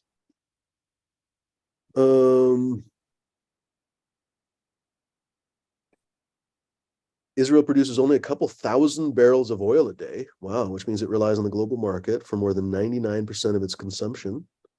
It's difficult to name all the country suppliers. Now, granted, this was 20 years ago, but in 2004, Israel's Minister of National Infrastructure admitted that Israel's situation is complicated. We don't have diplomatic most of the countries from which we import oil. But over the last 25 years, significant fuel imports have come from Angola, Colombia, Mexico, Egypt, and Norway. Israel and Egypt have a peace treaty since the 90s. In more recent times, the Israelis have turned to Russia, Kazakhstan, and some other stands for the bulk of their oil. Israel sought a local source of oil, especially since the oil crisis in 1973. Having nearby, anyway, that's bullshit. Yeah, after Iran shut off the tap in 79, after the Shah was overthrown, after he was overthrown, Iran shut off the tap. I guess. Yeah, well, when you get into whatever international politics, there's another word for it. Oh, it gets complicated, and there's so many years of so much fucking shit. To solve any of this shit is never going to be easy. I will No. I will never. It was a sad realization when I was walking around something the other day. I can't remember even why I thought this, but I realized like I will never see peace in my life. Like I had hope. I came to Jerusalem when I was in college. Well, to Israel, we saw a few places. We got to go to Jordan and it was we were on this cool like band trip basically, and we got to go to the West Bank and talk to some people. And I went to Jordan. We didn't get a chance to go to Egypt. We were gonna, but I guess they changed their visa requirements, and we would have literally been banned. I can't remember what, but anyway, Egypt was like, no, you shall not come. But back then they were still talking about a peace process and everything else. Now there hasn't been a peace process for 20 something years, ever since Netanyahu took over. And I have opinions about that guy, but he's still very popular here, and he has no interest in a peace process. So there's literally been an entire generation with no conception of peace, and in that time they've made it more difficult because they put more settlements in the West Bank, and the Arabs themselves have gotten more intractable. So There will never, ever, ever be peace here, ever. Maybe in 200 years, but in my life, I don't think I'll ever see it. It's really quite sad. Sad. Yeah, it really is sad. It's really pointless. I thought about this the other day, and I can't remember. I'm reading one of the Dune books, and I don't remember exactly how that set it off to me. Maybe something that Leto 2 said or something, but it just occurred to me how much further along the world would be if we didn't fucking war with each other. Like if you thought about it for a minute, it sounds ridiculous. I realize because we're so used to countries being at war and everything else that it sounds ridiculous. Imagine a world without war. It just sounds like like you're a fucking fucktard. But seriously, imagine a world without war. Imagine a world where you didn't kill your neighbor just for having a slightly different religion. These are, by the way, almost identical religions. It's really kind of idiotic. Like Islam and Judaism are almost identical religions if you look at it from a little bit of a distance. They share many of the same prophets. They have some of the same holy places. Is one of the reasons why the Church of the dome of the, what the fuck is it called? The Dome of the Rock. It's also the site of the second temple, basically the destroyed second temple. Anyway, the holiest place in the world for Jews, and I think it's the second or third holiest place in the world for Muslims, for slightly different reasons. But still, from the outside, you're just like, these people could get along if they wanted to. Like, they could put their differences aside, and everything you see, even the avarice and everything else, they could put their differences aside and not war with each other. And you could say the same thing about the entire world. Imagine how prosperous people would be if they didn't suck entire parts of their economy out, both to pay for weapons, but also not to do trade with each other. I was reading about how Tiberias, this city, has become basically a backwater because it's on the east of Israel. It's on basically, but it's not connected to the east. So this city used to be connected to caravans that went to Damascus, and as a result, Tiberias was a really important port city on the Sea of Galilee. You could just sail right across it, or caravans would stop here and do all kinds of fun stuff. Or then you could take the other way and you could go down to Iraq or Saudi Arabia or wherever the fuck, because these places are all very close to each other. Tiberias now is isolated because on the other side of the Galilee is the Golan Heights, which is, kind of no-go zone. There's a demilitarized zone, there's Syria and everything else. Yeah. Yeah, they're not connected to any of those countries. They're enemies with those countries. You know what I mean? Whereas for thousands of years, literally thousands of years, even before fucking probably Christianity and Judaism and everything else, for thousands of years, people probably took those roads and traded incense and silks and whatever the shit from the Far East. Anyway, it really blows your mind when you think about it for a moment and realize, goodness gracious, we could actually have all been getting along for a really long time if we were a little bit more tolerant of each other, but we prefer not to be. So it's really, I think it's a personal choice that people make, because honestly, most people's differences are really not that significant. And even if they were significant, does it really fucking make a difference to you? No. But of course, people plenty of times, they focus on it's one of the reasons why I'm not religious. Like, in my opinion, religions all basically maybe with very few exceptions, like Buddhism, I guess arguably is not this way, but almost all religions function on they internalize a sense of guilt and shame. And there are different versions of that, of course. So I guess we don't have to get in the whole thing, but it without, I guess, being too freaking philosophical, how do I say this? I was thinking about this the other day. I don't know if I guess I wasn't high because I don't have any weed here, but I was just kind of, I don't know, tired or something. And I was like, oh, I just lost my train of thought. I'm not even high and I lost my train of thought. If we, instead of guilt and shame, if we were to actually, it occurred to me that we don't treat dogs that way anymore. Like, right, people used to put their dog's face in the pee puddle or whatever if it did something bad. And all the dog experts have said that's just the stupidest thing you could do, because all you're really teaching the dog is that pee smells. They have no idea what you're trying to teach them. Whereas if you treat them with positive reinforcement, you can get them to do things very, very quickly. And so people can't really train animals.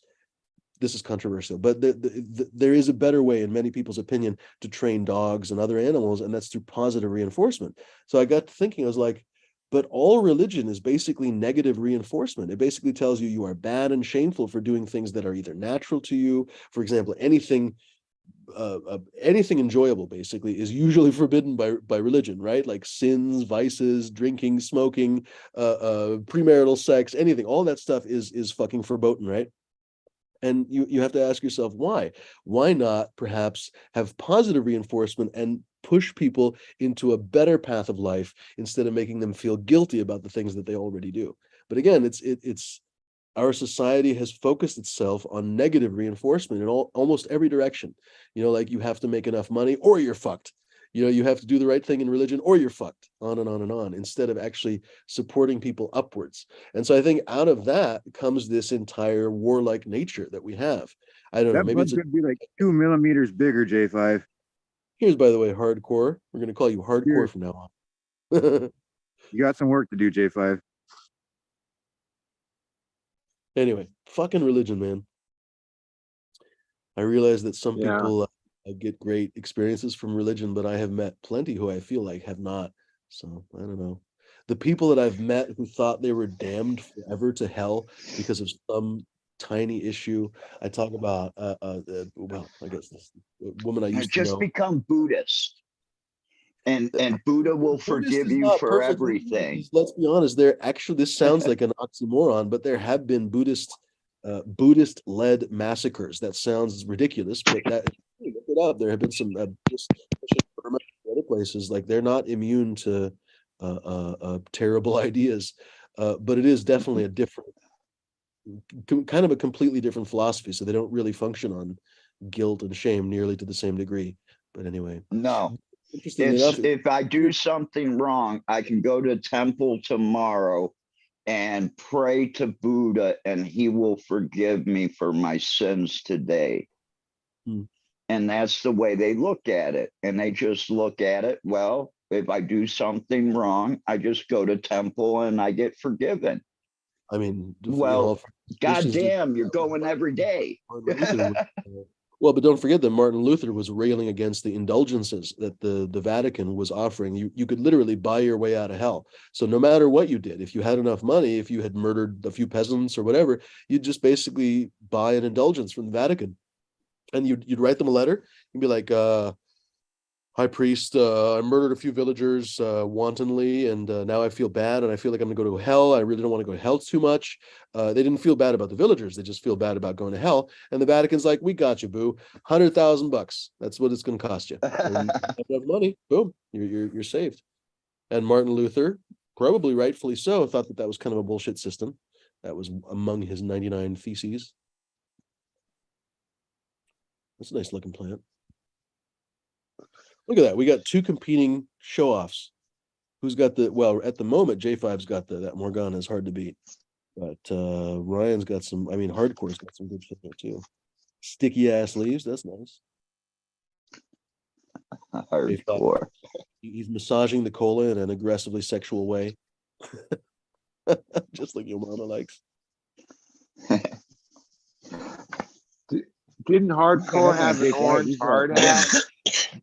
He does. I thought He's worried yeah. about, what are you worried about falling on your head there? Are you worried about I-beams or grizzly bears falling out of the sky?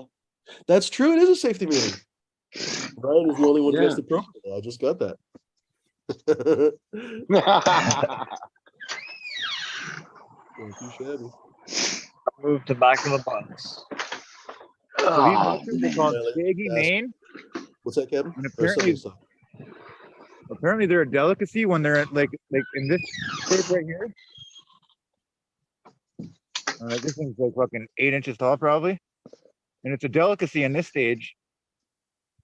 But they spoil really bad, and like a day after that, they turn in. They're also called inky caps or something like that, and they turn into like this black melty shit, and then they just like melt like ooze. Kind of crazy. God, I'm smoking an extra J in my honor. I haven't smoked weed in like 5 days. It's the longest I haven't smoked, probably 8 years or 9 years. But for example, I told that Arab, did I say doctor earlier? I think she was a nurse. Anyway, very nice person. What was I going to say? I told her that you cannot be addicted to cannabis. That's one of the benefits of it. And she was like, well, I don't know. At that terrible accent. But she didn't have a terrible accent. I have a terrible accent. as far as I know, there is no mechanism to become addicted to weed. You can become habituated to weed. That's certainly something, but you can be habituated to anything. You can be habituated to eating fucking kebabs every day. Weed does not seem to have any addictive process. Even when people use concentrates, she asked me about hashish. And I was like, oh, that's just weed concentrate. Yeah, it's nothing, nothing different really. You can't get addicted to fucking hashish. Like if you smoke, and you can't overdose either. And I told her that. I was like, you can't get addicted or overdose on it. That's a pretty spectacular quality in a drug, right? Like as far as I know, Yeah, there's even like basic is things can be toxic at high level. Yeah, like it's probably like what you're pointing out is like, Aspirin. No, it's a big fucking deal. Just the other day yeah, is a sad story. I don't know if they died or not, but just the other day at a park in Portland, 8 kids were hanging out, and I guess they wanted to snort cocaine, and they all fucking overdosed because it was actually fentanyl. Because apparently, almost all the drugs now are fucking fentanyl. Uh, how many of God us have never damn. been in a circle of friends who, I mean, come on, you'd be a jerk off if you didn't say that someone, I mean, you didn't necessarily have to snort cocaine, but somebody probably was involved in it. That's not an uncommon situation for kids, right? And sure enough, they fucking overdosed, all of them in a park, like in a fucking park. That must have been grim. Oh, and actually, the line, the article, it was an article in the Oregonian, and the quote was the EMT was like, "There's 8 kids overdosed at the Elephant," and that just sounds like some weird yeah. shit from a nightmare. Now It was I got, literally like I a have elephant, I got like an a elephant in lot, the in the park. my fair share of experience with drugs in the past, and uh like when cocaine was really popular, it was a big thing. You'd have to watch out because there were certain people that cut cocaine with meth, right? Mm. Or speed, right? Knowing these drugs we're talking about, yeah, cocaine is like a stimulant, all this. Fentanyl is a narcotic, and like they're not the like, yeah, and they They're don't go opposites. together. Yeah, that's like a even John Belushi and various other people that died from drug overdoses in that certain era. A lot of them died from what they call speedballing, like messing with both substances at once, right? But Didn't Charlie die yeah, that that's way? a not like that. Oh, I've done that a couple times. That's yeah, that puts your system through the gnarliest shock you can ever imagine. That's like one's going up and one's taking you down and they collide. Uh, yeah, it's that's I hear they cut fentanyl and everything, right? And it's like, yeah, pretty crazy. It's crazy what we come to. Even like okay, in a lot of these open drug markets, I say I follow this one place in Philly and know some things about. Okay, everyone thinks it's a fentanyl market and No. heroin addicts. Okay, that a couple years ago transformed into this thing called Trank, and it's with an X. There's an actual drug that you can order legally from China, right? And where like on the Make streets you you like a can get zombie. you can get $2 hit, $2 worth of this Trank stuff, or Fent Trank, that's $5 to $7 to $10, and like a heroin bag's 10, 15, $20, right? And supposedly what they sell for $2, $3 is roughly 25 cents. And most of that's the little blue baggie they package it in, right? And because the stuff is like it's a tranquilizer for large animals, elephants, horses, various other animals. That animals that big, if you're doing veterinary care on them, it's a whole thing if they lay on their side. Oh, if you have to put them on their side to do surgery, to keep their respiratory going, all this, it's a major thing. So they tranquilize them, where somehow this drug tranquilizes the hugest animals, but they stay balanced, or not really, but they don't fall over. That's why you see these people in these open air drug things like in these weird fucking impossible physical poses, like bent over, right? And then the real problem is yeah, these people are ODing on this stuff on the streets. And then the paramedics come and think, okay, give them Narcan. That's the answer to all this. Yeah, they're not on an opiate. This trank stuff is not a narcotic opiate. So Narcan doesn't do anything beyond the fact that repeated use of it creates something in them that they're basically muscle flesh just falls off. And yeah, it's spreading. We have these encampments, these homeless encampments all over our country. A lot of whatever cities have it worse than others. And yeah, if this drug that fucks you up that bad is only $2, and then the profits, like, you know, this, yeah. And they try to say it's fentanyl. Oh no, fentanyl is expensive or whatever. Oh, they've moved on to this other shit. That's like, yeah, you can Google this, Google trank, or I can't spell the name of this drug. Yeah, that's the new problem. It sounds like that to get my medicine, instead of going to see my doctor, that it would be easier for me to fly out to like California or Seattle and buy it off the street than it would be to go see my doctor and fight with him to give it to me. Well, no, I tell you what you would encounter in the streets of California. Fake, like actually, like you can't just tell them want the difference. fentanyl. I just want straight fentanyl. Screw the other shit. Well, you could probably find that if you, but yeah, I don't know if you want that, but that's some bad shit. But the thing of it is, you know, I've been living with nerve pain now for next year will be 30 years. Okay. And to live with nerve pain and know that there's only 3 medications that your body can take to relieve that pain, you know, you kind of have to weigh everything. Well, no, there is the backlash of what happened with the drug epidemic is I have my friend Doug has nerve pain. He's a little overweight, has a cane. He's in real serious pain for all these years. He's 35 years a public defender, serves the whatever. Oh, in the last few years, yeah, they put him through all this bullshit, cut him off and make it almost impossible and all this stuff.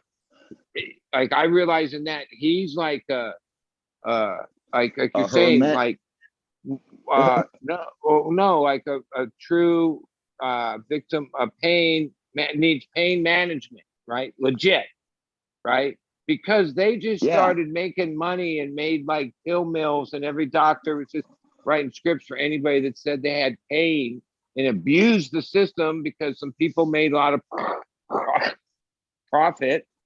Now, the sector that, there is I don't know how, 1 out of how many people that are people that through whatever injury or whatever need pain management. They can't even seek it because they made it this whole thing. And they don't have an alternative.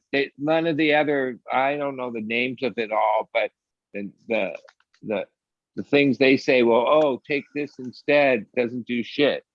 No, it don't. There's literally only a couple medications that work for nerve pain and in Western medicine, period. And basically, they're not giving any of them out. I had to go back to a 1970s, early 80s narcotic drug to actually get rid of my nerve pain, because everybody's forgotten about Dilaudid. because of fentanyl and oxycontin and all that. Well, I had to go back to fentanyl, and only in Michigan can I get it. I can't get it in Ohio. Why? Because in Ohio, they won't give it to me because I smoke pot. Well, and also And in Ohio, isn't Ohio, you that have where to make the you one have to make a company? decision, one or the other. I Really? think You're Ohio was going to the, treat with cannabis or prescription. Jesus. yeah, no, there is a, like I say, like I was explaining, there is a backlash from this, thing, because yeah, I see a story on it, but I also know my friend Doug, yeah, he's affected by it. He's told me about some, like, oh, now but the insurance, like, if it is one of those things, you have to have like prior approval from the insurance company. Basically, it doesn't matter what the doctor prescribes. It used to be, if a doctor prescribed it, you went to the pharmacy and they gave it to you, no questions asked. Now, with these new laws, they put the pharmacist is basically has the jug shut, even though there's a legit triplicate, whatever fucking prescription from a legit doctor for a legit patient. Yeah, they still go through this whole thing. Like he's supposed to get 30 days worth, right? And they will only give him 10 days at a time. So then he has to go back 3 times a month. It's all Like about stupid. the money. Yeah. Oh, and pay copay each time. What about the people like myself that don't have insurance and have to pay for all this out of their pocket? No, some of the things that we've created are so absurd, right? From the way businesses, the way they're like absurdities. A lot of them, more and more of them. And ultimately, it's all about one thing: money, and the money going to some rich part of the sector. The rich people fucking basically squeezing us all for everything, every which way. And that's the truth.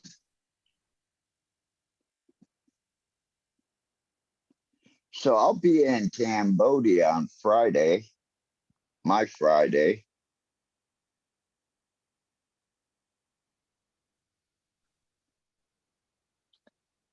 My $12.50 cigarettes are in, again from France.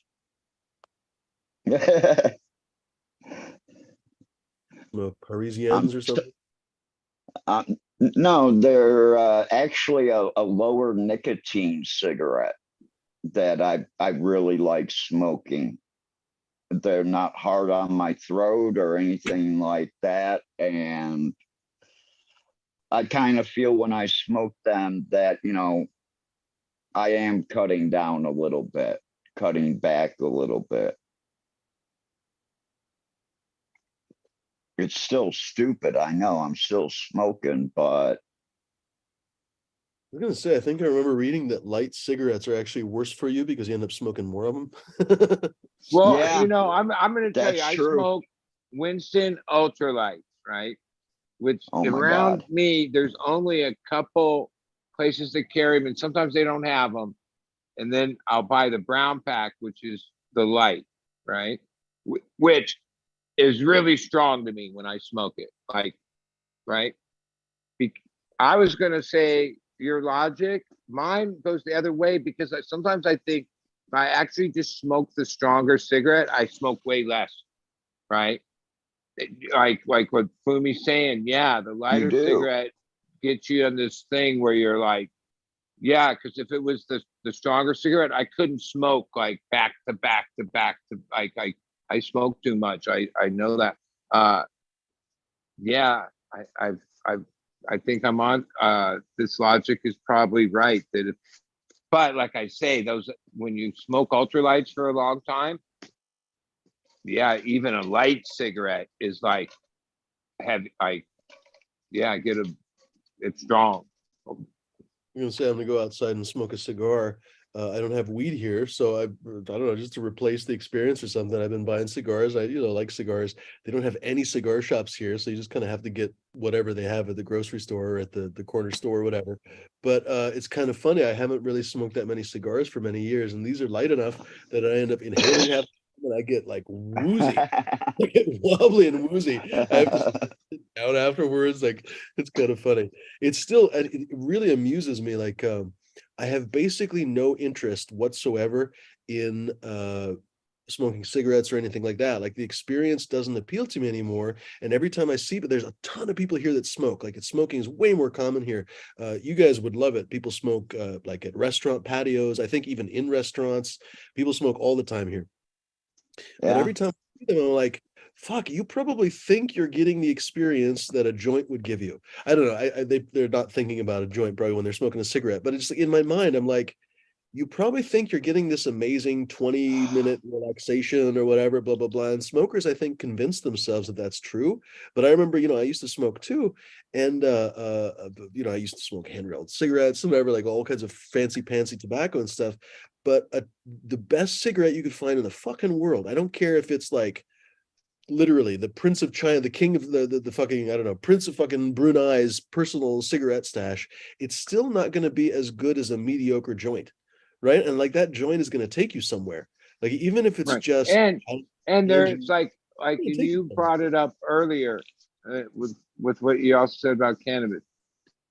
Cigarettes, tobacco is the most addicting. addictive in the world. Yeah. Okay, it's addicting. Even like that lady, the nurse you were talking about, or people like her, are probably going to assume, right, that just like cigarettes, cannabis must be addicting in that way, because cigarettes are so like just accepted as being addictive. Everybody knows that, right? Cannabis isn't that way. Like no, it doesn't do that to you. Like there is no, yeah, get off cigarettes, and it's all documented, and it isn't a pretty ride. Various people have a harder time than others. I mean, they have like a whole industry of products, the gums, all these things, patches. Oh, because it's addictive, right? It's not like somebody said, "Oh, we better invent something like that for cannabis users," like, because if they want to stop smoking, they're going to need something like that. Because if you don't need something like that, like isn't it a fucked up thing that most of the stop smoking aids are owned by the companies that give you the stuff that gets you hooked on smoking? Oh man, Nicorettes and everything else. They're making a ton of money now on the addiction they gave you for 50 years or whatever. Yeah, and somehow our government and the countries of the world still have like a basic thing against cannabis, but have no problem with all these other things, right? It's great. Like I say, if we could just use logic a little bit, or like things change, or our understanding develops, right? No, we get stuck. I think it will change. It is changing. Things like that, like as much as a lot has changed fast with the legal cannabis and the market and the price and all this stuff. The real things like the societal shift, that's going to take like generations to like move. And most likely, like, yeah, a lot of like the traditional type of the peace pipe or the cannabis joint or because I just think there'll always be a culture that hangs on to it, but the masses, it's just going to be like any other commercial product that the same companies, like you say, a lot of people think of a lot of different industries that are going to like throw their hat in the ring of bigger cannabis business. Oh, I think big American tobacco or tobacco in general around the world. Oh, they're going to see it as an opportunity and one that they can seize on. Like I for sure think Marlboro has plans. They just need the federal government thing. Like they don't care about states. That doesn't mean shit to them. When the federal government moves, Marlboro's gonna like move. And Look at whatever. the Seagram's Whiskey Company in Canada. They own like 40-50% of the cannabis business in Canada. Well, I mean, these are companies that are in the business of selling products in the Things same that like get you fucked up. The guy that owned Green Thumb Yeah. Industries used to be Jim Beam. I Or mean, his family is Jim Beam money. yeah, and some of that's our old money in the world in the United States, like the Seagrams and the certain entities of money that have been rolling for 100 years and have muco bucks to do whatever they want with. And have the ability to like Push it through Yeah. Congress. well all that, but even all the ability to market it, distribute it, brand it. That's their thing. Pay the taxes on it, all that stuff.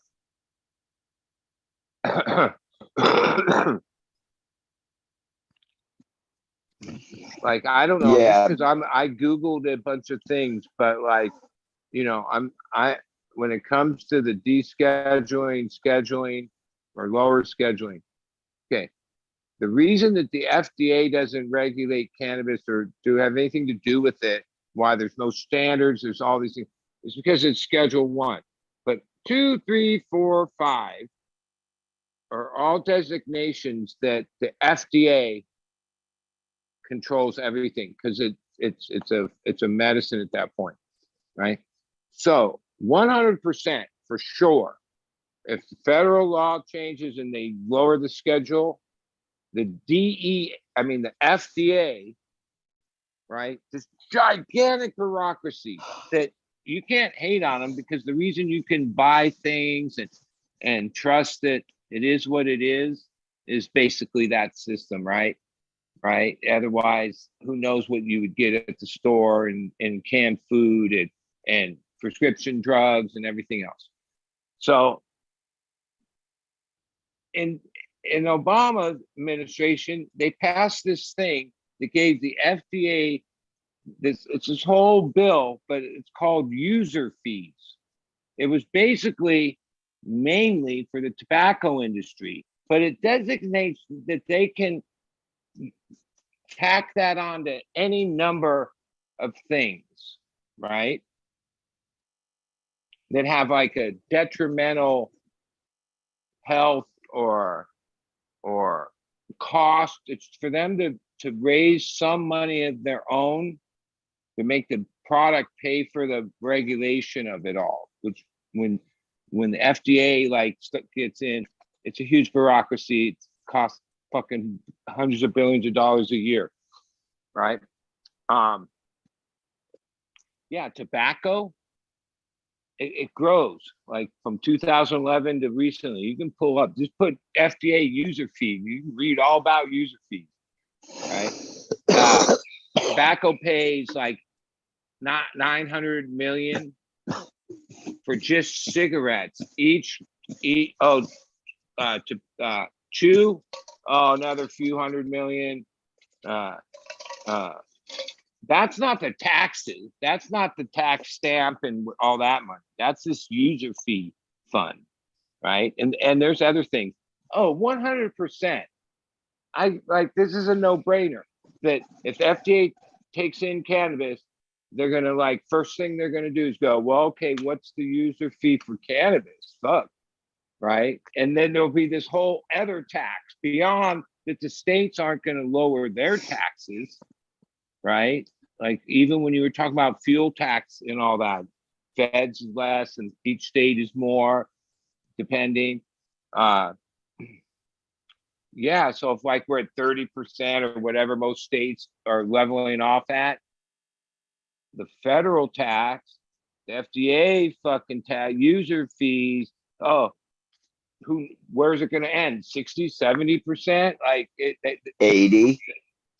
you know, according to tobacco, they get 35 cents a pack. The rest of the money is taxes and fees and state this, all this stuff. They don't get a lot of money per pack. Now, when I read that, I was like, nah, they got to get more. But I guess if you sell millions and No. millions of packs, it adds up. Millions. How about billions, buddy? And I've heard Billions of about it. packs. Like, I remember the High Times had articles about it a lot of years ago, that there's supposedly in some place in North Carolina, this like very secure facility place. They call it the Green Marlboro, and it's like a 5-story complex on some property that's all like secured. And they've had that for years, where they're like research, develop, whatever they do, because they are. They're turning the cannabis plant into like their tobacco plant. Well, they like use. if you go to school and get a degree in a lot of the sciences and botany and these things, one of the sectors that hires like the top people is tobacco. They spend a lot of money on that, like having, Cough with the pig so I can shoot it and eat it. I bet you Marlboro's probably spent 10, 15 billion dollars on researching cannabis in probably the past 10 years. I try not to be like a Jesus, that's conspiracist, crazy. but I would think that the industrialists, the commercial, the top, that level of play, the Marlboro and Seagram and all that. So these are people that have had the luxury of selling an addictive product. Okay, an addictive product. Oh, you have an edge, don't you? Right? Yeah. Right. Oh, that's the other thing cannabis isn't. Right? It's not addictive, right? When you talk about, you see all this CRISPR and all this genomics and all this breeding, and we're trying to come up with this, that, and that. That industrials corporate thing, oh, they're looking at it and go, yeah, tobacco wasn't that addictive when we started. We've like ramped it up through all this stuff, right? Obviously, that's what they've done, right? That's a good question, actually. Yeah, that's a wonderful question. I Bud. would Honestly, has be anyone thought about afraid that? of like, oh, and they're not playing a Yeah. 10-year, 20-year game. That company's playing a 100-year game, right? So like, if somehow they can get in this industry and somehow make it addictive, just like all their other products, right? That's a terrible thought, honestly, Bud. Seriously, no, that's it's not a stupid thought, honestly. You know, like, I mean, I'm we all curious. know that they're not past doing that, right? We know that. No, like, for for sure. the sake of the mighty And I've dollar. we've heard people in the chat. I can't remember who sent me the tobacco seeds. I think I lost them, unfortunately, in the move, which sucks balls. But I had like indigenous tobacco, I guess, is what they sent me. And apparently the original tobaccos, when they first sent them to Europe and everything else, they were intoxicating. Apparently tobacco. Oh, fuck. Am I muted? No, okay. Tobacco apparently intoxicated you. We know that it's addictive now. Presumably it was addictive back then, but have they selected it for the last literally 500 years? Because I think they brought tobacco to England, and Walter Raleigh brought tobacco to England in like the 1600s. So they've had over 400 years basically to work on tobacco's magic, right? And so it's a safe bet, like you say, that actually probably a lot of the earlier tobaccos maybe weren't as addictive, and they've actually ramped that up. So by that even same if you thought, go through are they going to do something with cannabis? This was and impressive. people from that era that smoked their whole life, people did, and there's stories, there's all the books, there's not a lot of like, oh yeah, there he stopped smoking or couldn't, oh the town couldn't get tobacco and everybody was all sick or freaked out over it, you know, the addictive part, because it wasn't that sailors, and it was part of culture forever.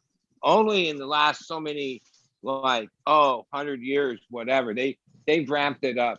I even think the cigarettes my dad smoked in the 60s and 70s when I was a kid, When you kidding? yeah, even them, like if you would find, they were less than where we are now.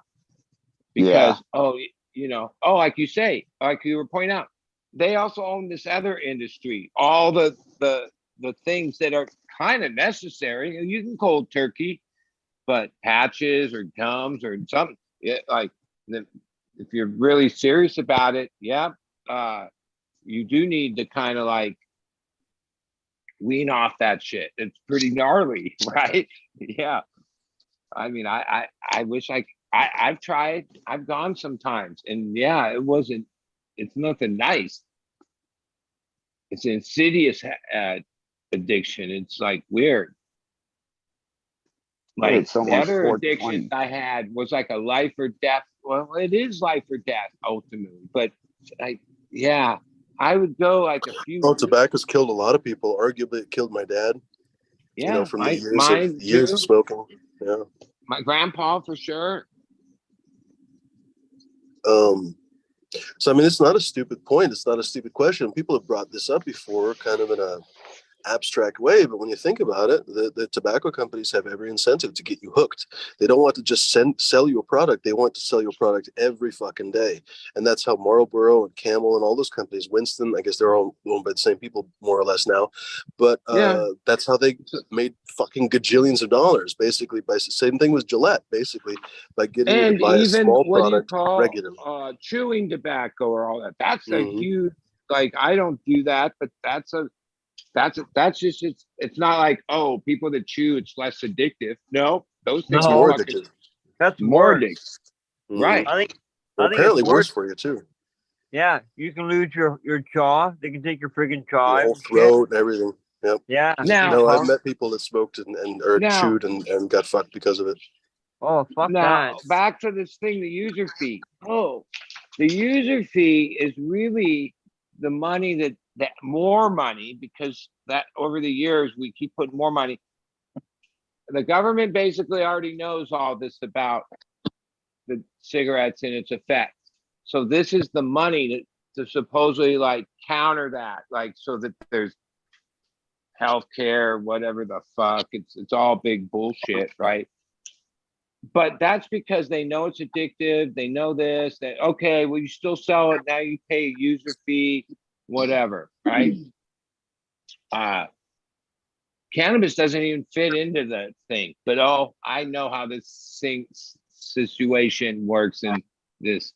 Like, cannabis will have some crazy user fee attached to it, which basically, like it's Or beyond all taxing. in the process of, because it could well be that we just simply haven't had enough gigantic scale breeding with marker assisted breeding. I mean, can you imagine a company like Philip Morris, if Captain 420 is right? I mean, I honestly hope you're not right that they've spent $10 billion. That would be sickening, because that would basically mean that they've done a bunch of fucked up stuff, like Bud is saying, to engineer something else. If you ran a pheno hunt on 1 million plants with marker assisted breeding and AI, if you literally had the deepest pockets in the world, and who has deeper pockets than the fucking tobacco companies, honestly, in many cases, except for I guess the oil companies, and a shrinking they could market, do multiple million plant pheno hunts for something that's addictive. And there's this other thing with the tobacco companies, right? They have this weird relationship with the government, because there was a point in the early years of our history that tobacco was like this money. Same with alcohol, like, like Still to I this day, always they get a huge tax on every pack. Yeah. Yeah, I always get the sense that like, they put in so much work back. The one thing all these stamps that they type on a fucking cellophane, you never hear that these companies are questioned whether they paid all the taxes or not, right? So they like that. Philip Morris got implicated in some of the mafia. Was it Philip Morris? One of the tobacco companies got implicated in the mafia people in New York selling cigarettes out of the back of a truck. Somehow they were direct channeling those cigarettes to those people to bypass the tax. This was in like the 90s, I want to say. It was a big deal apparently in New York. But Yeah, the they're not about Philip that. Morris buys Israel cannabis firm for $650 million. Fuck. oh no, Yeah. their position, and they're obviously they're positioning in this way that's not that public, and they don't like. It's not like you hear them saying, "Oh, stockholders, we got this move in the works. It's going to really look good in 10, 20 years." No, but I know they. Okay, You see the federal law change, then wait you a see them second. come into the game. Philip Morris actually back in like 2016 started giving this company $20 million a year, it seems, to developing a medical cannabis inhaler. And Yeah, they recently just bought the company for 650 million. So, yeah. you know, uh, Philip Morris $1.2 billion acquisition. Yeah. No, I mean it's like They're not in the cannabis industry the reality just is yet. no, but as a company with deep pockets that's had their heyday of business, the tobacco market worldwide is, from what I understand, shrinking, meaning like there's less smokers, okay, right? Uh um so yeah, they need a new direction, right? Or they could become insignificant when hardly anybody smokes.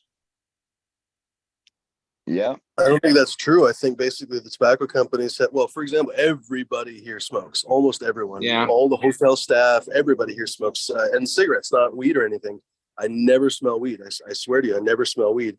The hookah shop, they have some bongs and stuff for sale. So obviously, well, okay, water pipes. I don't want to get them in trouble, but There you go. people apparently do smoke some weed here, but it's very, very, very under the table. But what am I Well, trying to say? That everybody here fucking now smokes. what I would And ask more is, importantly, in China, everybody fucking smokes. They apparently have a few 100 million smokers in China. So Philip Morris is fine not having the American yeah, market no, anymore because America's only yeah, 300 million people and yeah. China's 1 point something billion. Fuck off. You know, like they And literally replaced the entire market already.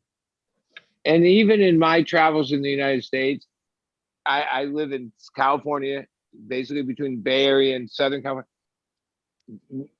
It's like being a smoker here is like you're an outcast. It's like even No, if I noticed you're, it was one of the first things I noticed. Everyone here smokes instead of, like you said, almost no one smokes. It's really interesting. yeah. Um, but no, yeah, I already, like what I said isn't really right, because yeah, their sales worldwide, yeah, smoking is as big as ever. Even when what you're talking about with the medicines captain, I saw a thing that the okay, they created this whole system to stop the opioid abuse, all this, except that the amount of like overall kilogram or whatever that the companies are producing worldwide is, it went down a little, and but it leveled off and even has like a little trend up in the last couple years, because they exported it to around the world. Like, oh yeah, we lost part of the American market because we fucking got too greedy, You basically. want to, Bud, you want to know why the prices in California went up in the past year and a half? Because you sent all your shitty weed to Thailand. Yeah. Seriously. because it's Yeah, all but still sitting here in the stores from a year ago still. There's yeah, not enough money in the Thai economy to buy 400 to 900 baht grams. You cannot spend your daily paycheck on a gram of weed. well, when you showed the It just weed, doesn't work. if that was weed that was imported from Cali connections with, That's why it was from all brown. yeah, yeah, like that did look like maybe a year or two old weed. Yeah, that's what it looked like. Yeah. And now the cameras, you know, you're there in person, so you're verifying that that's what it looked like. But yeah, because I know that there's those black totes with the yellow lids. Okay, there's warehouses lined up, packed, those things full of turkey bags from like mainly greenhouse operations or field operations that yeah, they don't move like yeah. There's a lot of it, dude. Yeah, there is. They need my Yeah. address. They need to And send some. well, wait, your country has a stat that the amount of grams they You have sell better per weed than that, year D. is less than the amount that the government destroys per year. Meaning that there's like X amount gets turned in because it's they didn't sell or whatever the thing is. That number's higher than the amount they sell. I was just Yeah. thinking, just imagine when the federal government starts doing cannabis subsidies like they do corn subsidies. Yeah. Well, that'll all be part of it at some point, right? Yeah.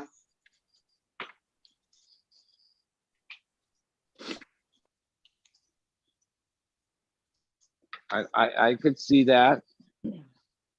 Supposedly the corn, actually, when I just said that, I was kind of joking, but now I'm actually serious when I think about it, because the corn subsidy, everyone assumes that it's really just a backdoor for the corn suppliers, which probably in some sense is true because with lobbying and everything else. But evidently, the corn subsidy is considered a national security issue because in the event that the U.S. were cut off from oil supplies, of course, we're the biggest oil producer, but if we were cut off from oil supplies, we would be able to create ethanol and other, plastics and anything else from the corn oversupply. So basically, we purposefully oversupply fuck piles of corn every single year and then burn it in many cases, because they don't really care that there's extra. They just care that there's the capacity for extra. Isn't that interesting? So when I was thinking about that, I was like, oh shit, hemp oil has a lot more of the kind of stuff that you probably want. They haven't really ever, as far as I know, that no one's ever distilled fucking gasoline from hemp. No, wait. But I don't think there's any reason wait. why you couldn't. They can. No, they You can. can. I actually remember hearing it, like whether it was fact or just a great idea years ago, that one, you could grow, it grows faster, produces more biomass, it uses less water, nutrient, basically, it remediates the soil, all these things, and produces more. And yeah, the same concept of extraction you could use, and you could produce like better numbers if you used hemp for this whole ethanol bullshit. Which corn, like, remember ethanol, corn, it was this huge thing, but then it kind of like realized that it wasn't really that sustainable, right? It had its issues, I think. Yeah. Well, another thing that I'm thinking about is that corn is a C4 plant and cannabis is a C3 plant. In other words, most plants in the world are C3 plants, and they bind when they create carbon. When they photosynthesize and create carbohydrates, they can bind those carbohydrates to carbon. But for every 3 carbon molecules, is that right? Fuck, I might be getting this wrong. Someone correct me in the chat. For every 3 molecule, I'm not in the hotel room, so I can't look up the C3 and C4 on Wikipedia. But long story short, most plants, when they photosynthesize, They bind to carbon atoms preferentially, but not exclusively, and they can also bind to oxygen atoms, which is useless to the plant, and that basically becomes the off gas. So when plants respire, like when the lights shut off, for example, they release oxygen. They release those waste oxygen bindings, I guess. Whereas corn has actually developed, well, corn and a few other species have evolved the capacity to no longer bind with oxygen. And I can't remember the other particle it binds with. I'm getting it wrong right now. Anyway, long story short, corn is a more efficient crop in photosynthesis, actually. On paper and everything, it's a more advanced evolution or whatever. But the interesting thing about that is that corn does not benefit from increased carbon dioxide. In fact, it actually gets poisoned apparently by higher levels of carbon dioxide. And so, interestingly enough, my thought is, oh fuck, it's echoing here.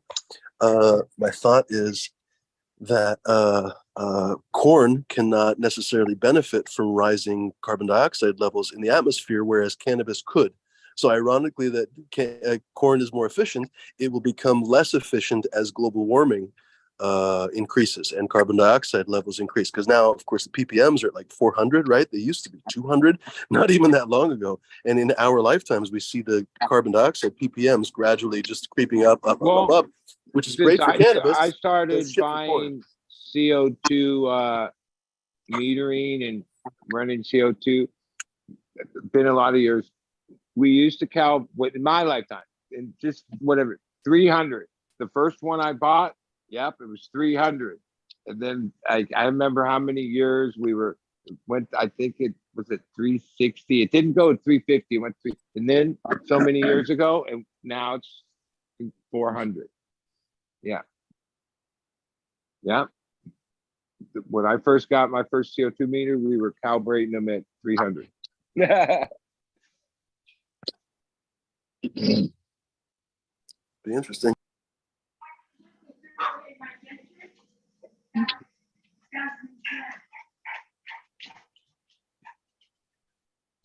Going down.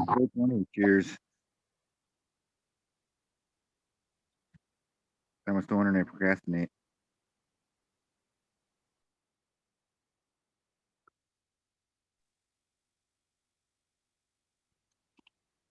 A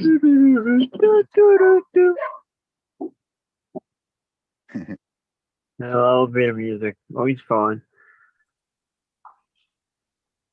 Oh well, he'll be back. Damn, I've been muted all this time. Motherfucker. Oh no. So, yeah, I run my CO2 at like 1,200 parts per million, but I'm also running my nutrients at that too. And that is something that you have to keep in mind if you're feeding your plant CO2. The more amount of CO2, the more you're going to have to feed your plants. Because the whole idea is to use what you're feeding your plant, and CO2 allows that to happen.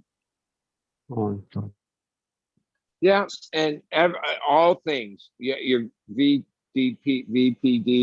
and basically the plant transpiring good, like more light or real good light, like, yeah, you're just accelerating, and you have to match all the inputs or to get the best results out of it. If now, not, I don't you're run just wasting money. I keep mine. I used to run it high. I pushed CO2 for a long time, but no, I have it set at like 950. But what do you call it? It has with a wide deadpan, a couple hundred ppm deadpan. So it goes up to maybe 1100, and then won't come back on till like 900 or something like that. Yeah, I that's think perfect for you. Yeah. I don't. Well, it's happy there. I don't like the results when I push it. No. Now, And I've that's seen that's here. That's people me. push it at 16, 17, 1800 too. Yeah, and that's here because I don't dictate the game at the other place. Oh, that I would say that Gary, my partner, he's about pushing. Oh, they get the results because that's about numbers there, right? And Yeah, yeah, they push that's all it's about, numbers. They push their recipe with the ppms is higher than what I do. Their CO2 is high, everything is. And we grow the same strains, a lot of it. Yeah, where I'm going like into the 60s days, they're like sometimes like 50, 58, 60 days. Like, oh, they can almost take a week off of Golf. and it's not like, oh, you took them down early. No, they were just like on Speed it up. steroids. Yeah, they were just pumped, like, yeah, acceleration. Now, Listen, okay, there's two ways to skin the cat. I get both sides of it. I don't argue to them that, oh, my way's better. They know my way. But to be honest, we grow a lot of the same strains. I don't even say it to them. Some of my customers do, because sometimes they never know. Well, they do know. Yeah, when you grow your weed and they grow. Yeah, like, and if I had to just simplify it to like one sentence, right? Especially with, at this point, really solid genetics, whichever direction you go, there's nothing but good genetics out there, right? You don't need, like, even 30 years ago when we only had like, whatever, we were growing hazes and weird shit, all kinds of things, right? Yeah, pushing them and like high, that was like part of it. Now I've come to the place where I realize, they need the basic fucking thing, right? It's the same thing. Like, you wonder what, if you ate too much food or consumed too much of any one thing, your body would have issues. Same with the plant. So I always just like to let the in my vision of my method, let the genetics express themselves. Don't try to force their expression, right? No. Or accelerate their expression, or try to get more out of there. No, like, it is what it is, and if left to its own device, which is all the basics, that weed to me is better than weed that's pushed. Even though I get the numbers, I get that, I understand that part of it too. And see, that's part of the whole mess of this market and the whole thing, because that is like the accepted methodology in commercial cannabis, right? You guys want to go to a weed shop right now? And that Does sacrifices the Tin Man have a quality sheet metal cock? over yield, right? And speed and all these things. So, and that'll just keep getting honed in. Like, that's the direction that matters, not quality. This one smells like a nerd's rope. It's crazy. Oh, what's up, Smash? Yo. Tell them everything's boof. That's boof. I don't want boof. Now, That's boof. is that a hard candy or something? Nerd's rope? It's like you've heard of nerds before, right? Oh yeah, I So tried it's those. nerds with like a gummy rope. Oh Yeah, they're good. I'm not a big edible guy, but those are one things I will eat. But it's Yeah, some those- a little bit of good. bud rot.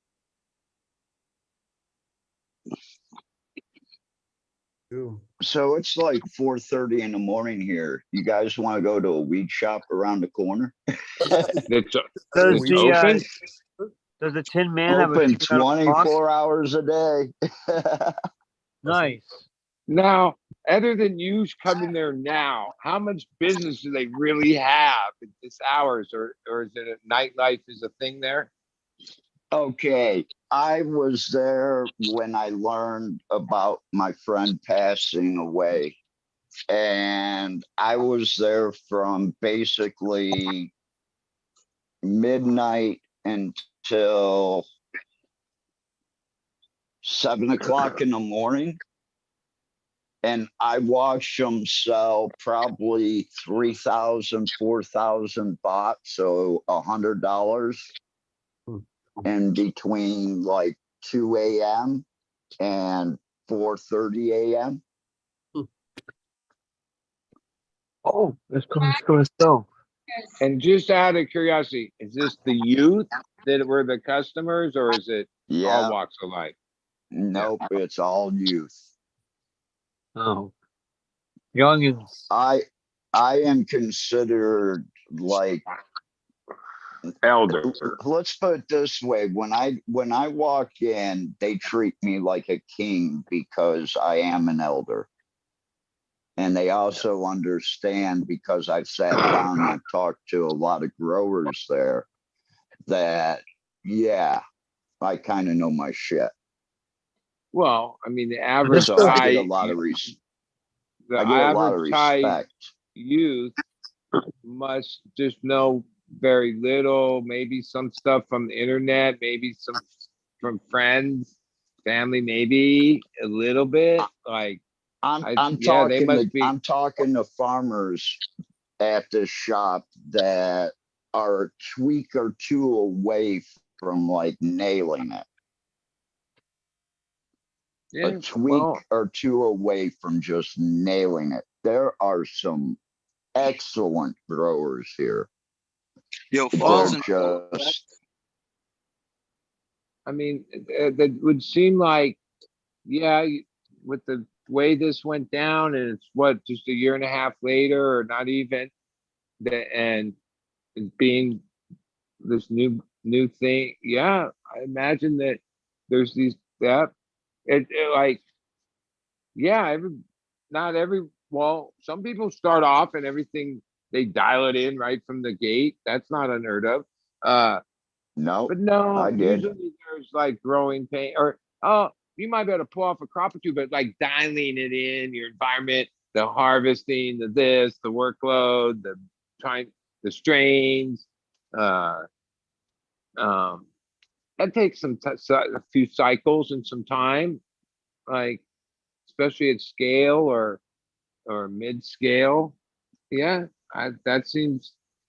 I have no doubt that there'll be stuff on par with anywhere else by the end of it, I like am by 2 year period, from 2 year to 3 year, there'll be certain operators there that got it all dialed in. yep. And those will be the ones that was are successful. And then the other people that can't get with it or missing not following suit, they'll go out of business. Yeah, fall right wayside. I mean, yeah, yeah, basic I just can't economy. believe that they're trying to set a price here though for indoor and outdoor at the shops. I'm sorry, you guys are sitting with product. Why are you keeping it at the prices? Just because you want to hold prices?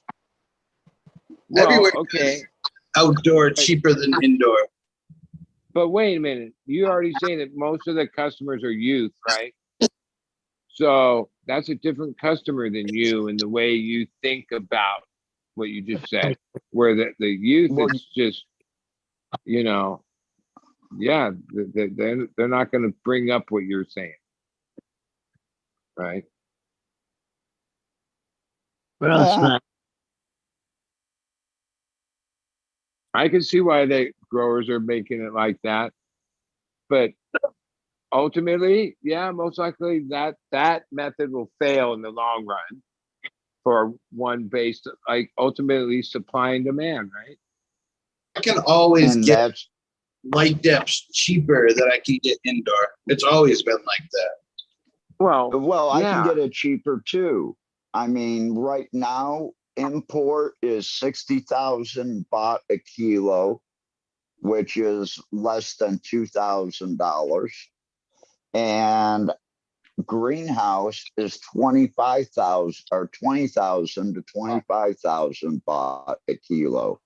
And a kilo Which is is what, 800. 2.2? That, yeah. So you're talking like $700 for 2.2 pounds.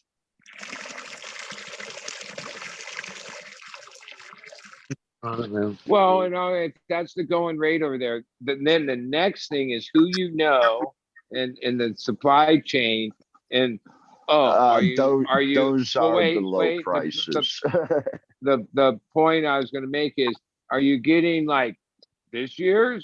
Are you getting 2 years ago? Or what are you really getting, right? Because it seems You're like getting at the fresh moment, harvest. well, you might, but I'm saying it looks like the stores and the supply chain that's active seems to be, like you said at the beginning, buying all the old California crap, right? Yep, and they're sitting with it because Yeah, there's no one here to buy it.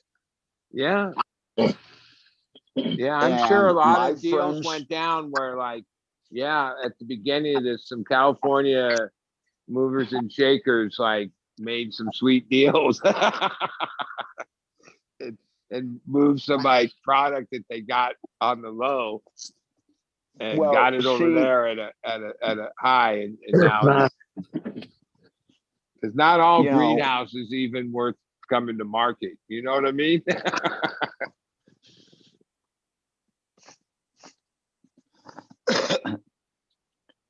but over here, they imported so much in the beginning that it's still here and they're not dropping the prices on it. And it's just getting older and older and older.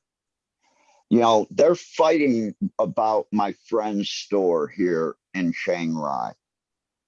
And it's all the Falong owners, all the Western owners of the shops, really, that are fighting and complaining about this. Now, my friend doesn't buy a kilo at a time. He may buy 50 grams or 100 grams of that. But what they're pissed off at is he's dropped his price because he's dealing direct with the growers, and the growers don't get paid until their product sells. So it's sitting there. The grower is going to tell them to drop the price on it so they can get paid. And that's what's happening at my friend's shop. So I told him, listen, you're going against these other Westerners. I haven't met 3/4 of them, but they all hate me. Believe me this. I told him the other day that if he needed any help as far as genetics, helping growing, or even financially, that I would help him out. Because all these other shops, they don't buy from local people. They do it themselves, or they buy from larger facilities that are growing here in Thailand. But my friend supports the local growers. So I will support him. And would I be right in thinking that there's an element of like gang organized crime involved from the Thai side with distribution and shit like that? I mean, is that out of the question to think that that's part of the game? No, it's not out of the question. And that's who I actually got to back my friend too. So we don't have to worry about shit. Yeah, I imagine, we have two local mafias here. Yeah, I imagine that they have their hands in all this. Why wouldn't they? Yeah.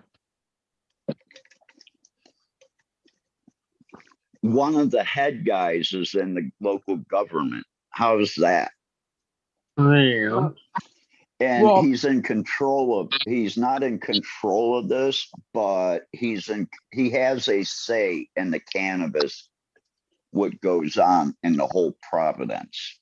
And it seems like what might have happened, here's my impression, is they voted, this thing changed, and then that first 6 months, it was like the Wild West.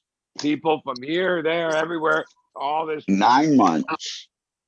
Okay, now the game's settling down, and yeah, it's really probably going to go through a huge transformation as the powers that be take, regulate and control it.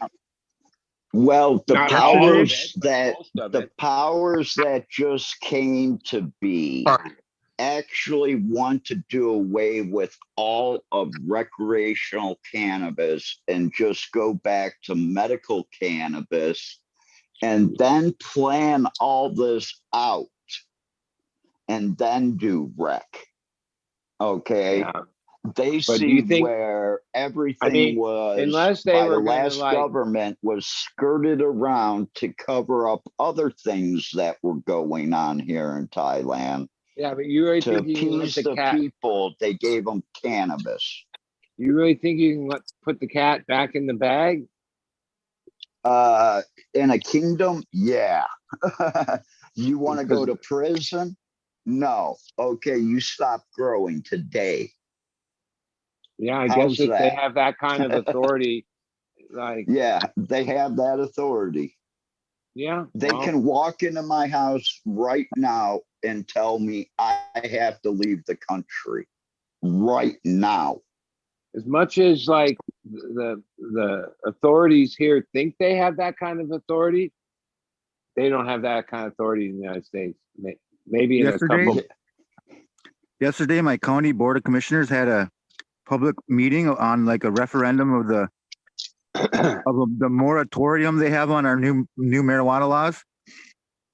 In other words, they looked over a piece of paper that said that they're going to wait until the state gets their shit together before they make any laws. But I was the only person there from the public. Like the head commissioner actually said at one point, he said, so do we have any comments from the public? And he looked up at me, he said, public? That's the problem. No one goes to these local meetings. You know, No. people want to bitch about cannabis laws. Well, there's a perfect reason why we can't get But shit there's done. also plenty of stories that people that do get involved, and that's when you run into the thing of like, yeah, they'll let you make statements and all this shit, but then they're gonna hit the gavel and make some vote that's like already a done deal because they've been, they've already they're bought. They've already right? voted on it. Yeah, they're not open for. They have an agenda now. Hey, maybe you're in that agenda. It's not like somehow not like even we were talking about. I don't know if Ryan was on, but okay, Ohio's going to change, and you can already hear by some of the things they're talking about. Oh, they're going like the rigid way, right? Yep. Where from what Ryan's been saying about the laws in Minnesota, seems that it's pretty reasonable there at the Leniency. moment, right? 2 pounds of personal, 2 ounces in public, Yeah, grow 8 plants, that's 4 in perfect. flower. But even the part of like Wow. there's reasonable licenses and various ones that don't cost an arm and a leg. That's Yep. really Ex- the important thing. That, Exactly. They're not But they're- available yet, though. They haven't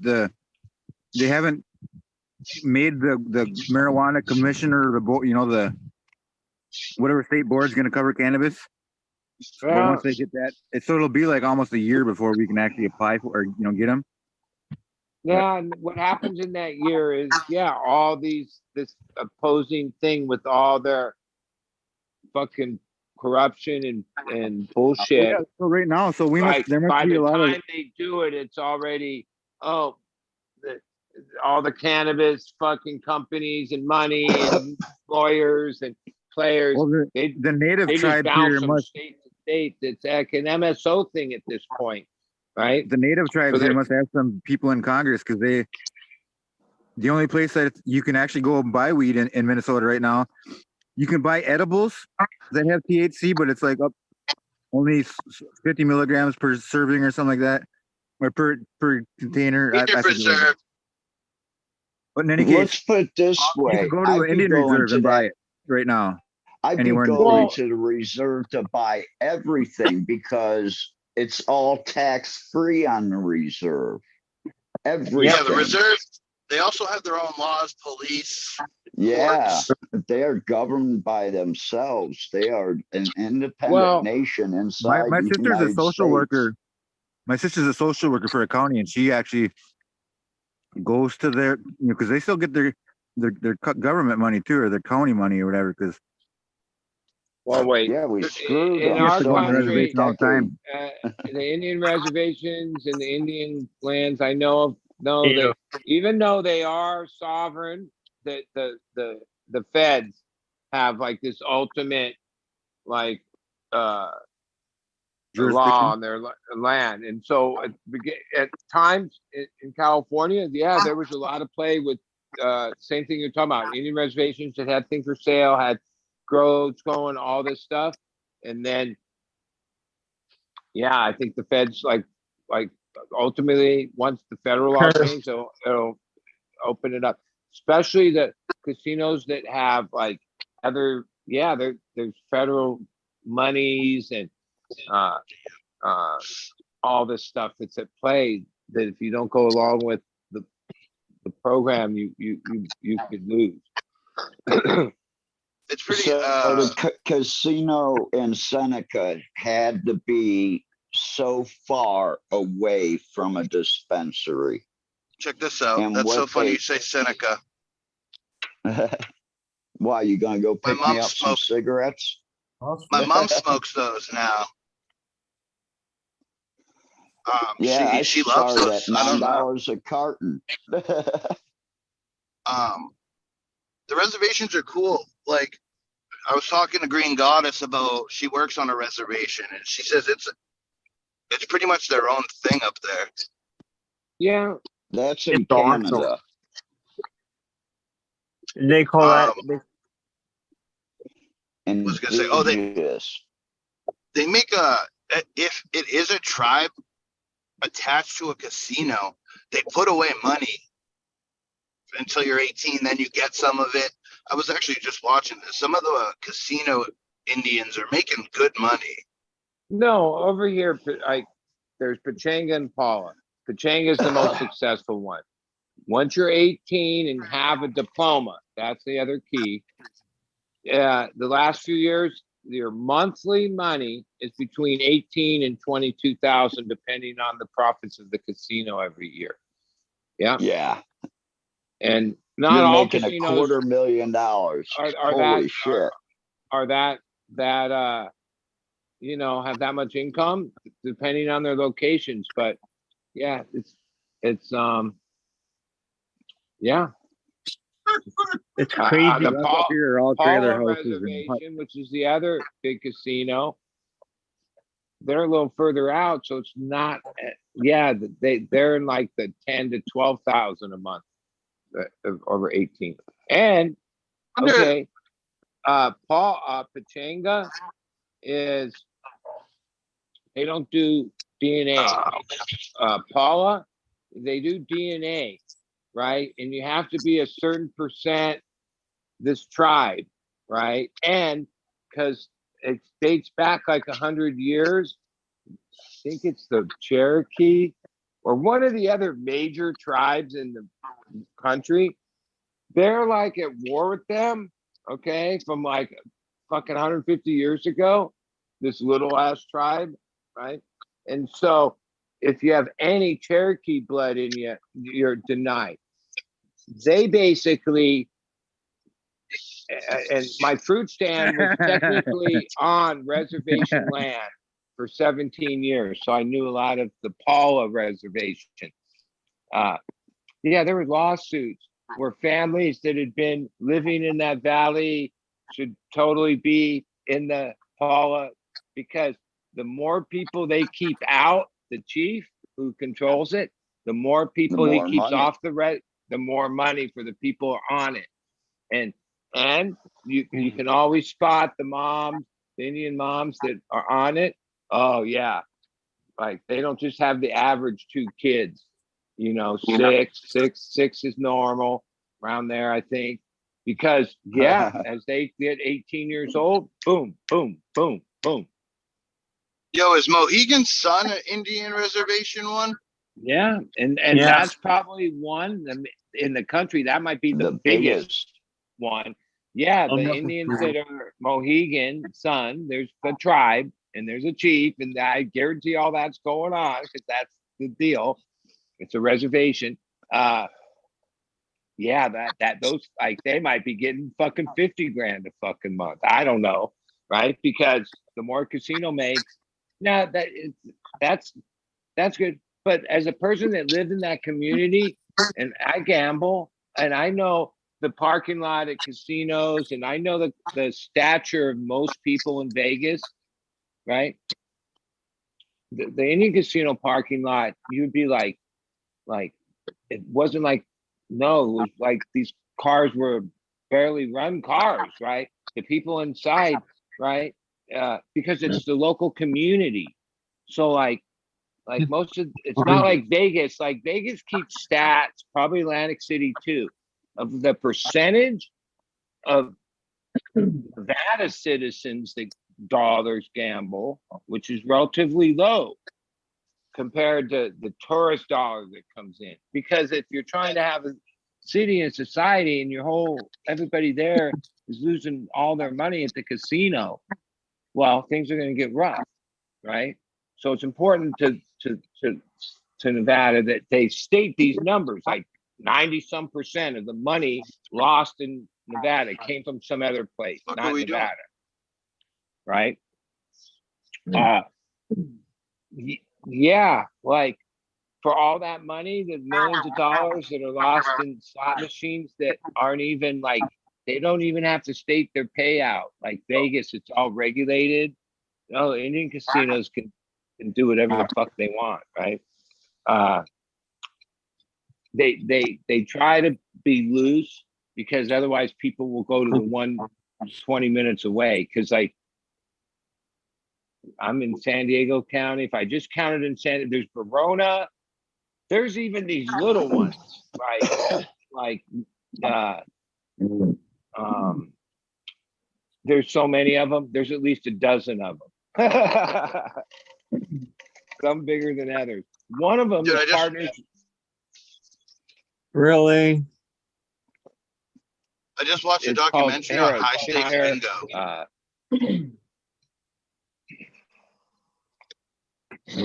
Yeah. My grandma, when I took care of her before she died, that was her racket. And I used to drive her to this bingo halls. She'd buy me 11 a.m. And 3 days a week I took grandma. And you dabbed, and if you fucking some days, if there's a lot of people, whatever, oh no, you could win money. There were these weird scratcher fucking ticket things. Thousands. It was like a total casino. They got a bingo ticket with it just has 5 numbers on it. And if you get it, it's like the jackpot of the day. Wow. Our bingo's big. And it's funny because if you go to a bingo hall, it's 80% seniors, I'd say. I don't think I've bought any lotto tickets in like so many years. So many. Like I don't play the lotto, not scratchers, not quick pick, nothing.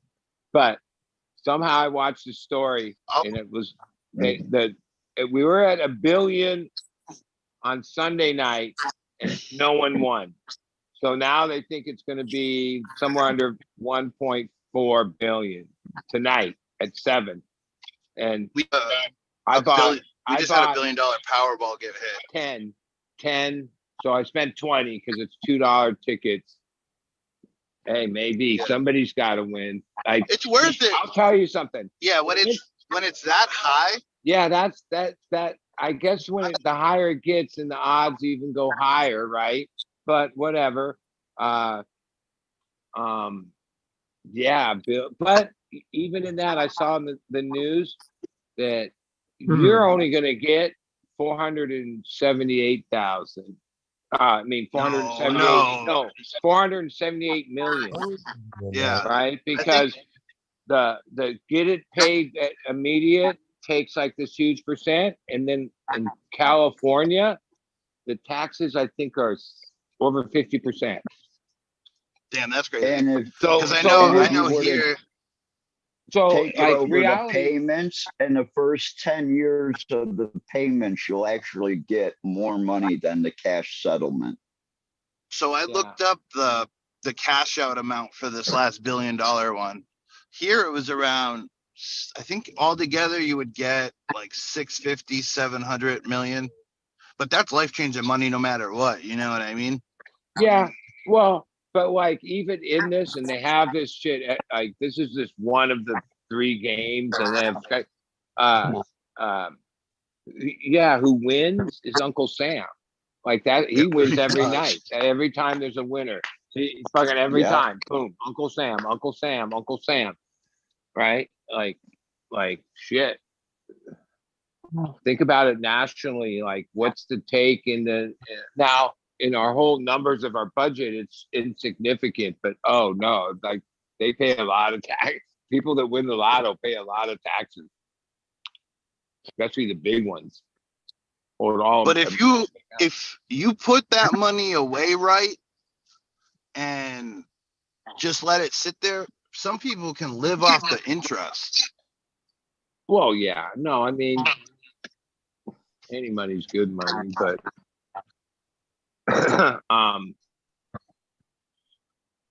well, there's right now, I don't know which state or which lotto, but there was like a winner that one of the numbers won, and it was one of the huge ones, but no one's claimed it. Like you think, like, yeah, what somebody didn't pay attention, they threw away the ticket, Lost the ticket. right? Like, yeah. Now you would think after a period of time that then they'd go, well, okay, that money just goes back in. We'll call and that pull more numbers. But I have a feeling, oh no, the lotto company just keeps it when that happens. Well, the thing is, they know exactly where the winning ticket was sold. Like even right when they pull it, they get the numbers, they look up on the registry, and they'll be like, oh, it was bought in Cleveland, Ohio. Wait a minute. In today's world, I'd probably say 90, high 90, maybe 98%, maybe even higher, way higher than that. They actually have a video of the person, because like every register, can you go buy something that you walk into a store where there's not cameras today? I mean, maybe there's a couple mom and pop places that don't have that, but anywhere else does. Gas stations, anywhere you buy these tickets, right? Yeah, ultimately, My bathroom's got all sorts of the cameras. store owner could go back and go, oh, what time was the ticket bought? What ticket? Okay, let me pull it up on my thing. Oh, there's the guy right there. That's the transaction. That's the one. And to be honest, I don't know the amount, but I remember when I heard it was higher than I thought. The store that sells whatever gets like this certain amount, like a percentage amount. So the bigger it is, the bigger their slot is. So like in over $1 billion one, if you're the store that sells it, wow, that's life changing right there for you. Jingle bell, jingle bell, jingle bell rock. I'm in a Christmas spirit. How are you guys? Yeah, right. Halloween ended. It is a little bit idiotic to buy a Christmas tree in October, though. Come on. I mean, seriously. It's October 5th. We've got like basically 3 months before Christmas, and people are probably going to, buy Christmas trees now? I don't even. It's going to get all fucking dusty before Christmas. Right after Halloween, right? That's usually when the lots start to like pop up, and yeah, I guess you could probably buy one right after Halloween, but no, more like Thanksgiving. I start putting up lights for that guy in a month from now, I guess. day after Halloween. Suppose you're right. No, That's we early, had though, our fruit honestly. stand for years, for like 10 Um, years, the same guy, it was his family. We would lease him out the corner part of the property, and he did Christmas trees. From what knowing them, I think that he might have had little handyman jobs the rest of the year or whatever, but that was it. That him, his son, his wife had all the shit. They would flock him through this whole thing, work for like a month and 5-6 weeks, make bank. Like they would make bank, right? And that was it. That was their deal. They're like they worked Christmas trees. Like wasn't like, oh, it's a side thing. That was their thing, and they made enough that they pretty much lived. They weren't even from the area. They just cold called me one day at the spot and pitched this idea, and I was like, sure. And yeah, I forget where they came from, but yeah, they had it down. They had a connection. The trucks would come with them all bound up and fucking drop off 1,000,000 fucking trees, and they'd do their whole thing and make them look good. And they'd sell so many of them. Oh my God. I remember thinking, man, I should just do this myself. But it's a lot of work. You have to be into it. Like I'm like not into Christmas. I couldn't even pretend to be into Christmas. No amount of money would make me pretend to be ho ho ho and blah blah blah. No, I'm a Scrooge from like way back. I lay low during the holidays. That's no, I don't dig it. I don't. People invite me over to like these holiday dinners and da da da. Sometimes I say okay, but they're always like weird.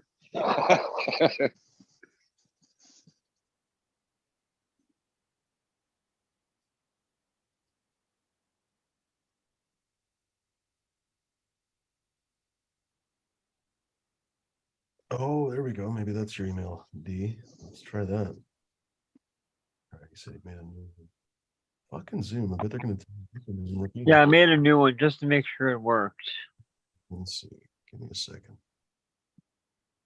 I was also going to say we've been going for a bit. It's actually one of the longer safety meetings. You guys want to keep running, or you want to cut it here in a second, or what do you want to do? Well, I I'm good. It's only a safety meeting. Bud is good. Bud is up for anything, pretty much. What were we going to say, D? have to head out shortly. Right on. Yeah. Well, you guys, Captain Hardcore. Hardcore. I'm still pissed off at my bank, so that's why I said, do you guys want to walk down to the shop and I can get some of his anger out? This is fucking surreal. He just said new email address, so for sure work. I try to add the email address. Email address cannot be added. Now, considering 36 a month, I'd assume you can just like have like real-time customer service with them, or they're like out of touch. No, I'm 205 Yeah. too low. Yeah, not Customer service. You have to pay 200. They literally tell you have to pay $230 or more with your business plan to actually get customer service. You can't even. no. You can only get access to a chat bot. Guess how useless that chat bot. I'll let you guess. I told one, fuck you, Bo. No, it's not like it's not. How like, can I help you? Yeah, they haven't integrated like fancy AI. It's just like that chat bot from like 10 years ago, and so it just recognizes questions. Oh, you have a problem with such and such. Here's fucking 2 paragraphs that have nothing to do with what you're talking about. Well, Yeah. like with fancy AI, the difference will be that they're going to trust the AI to have access into the system and make changes, right? To be able to do something, right? Where yeah, I guess that's the difference in AI. Like this situation in the future, if they had AI, that AI thing could say, okay, what's the, okay, all right, let me override it. Boom, okay, it's good to go, right? Where by having access, right? Because oh, they'll trust it to perform. Well, we'll see because the AI chatbot integration has been a disaster for some companies. You guys remember hearing about the eating disorder helpline that laid off all their staff and replaced it with AI, and the AI was garbage.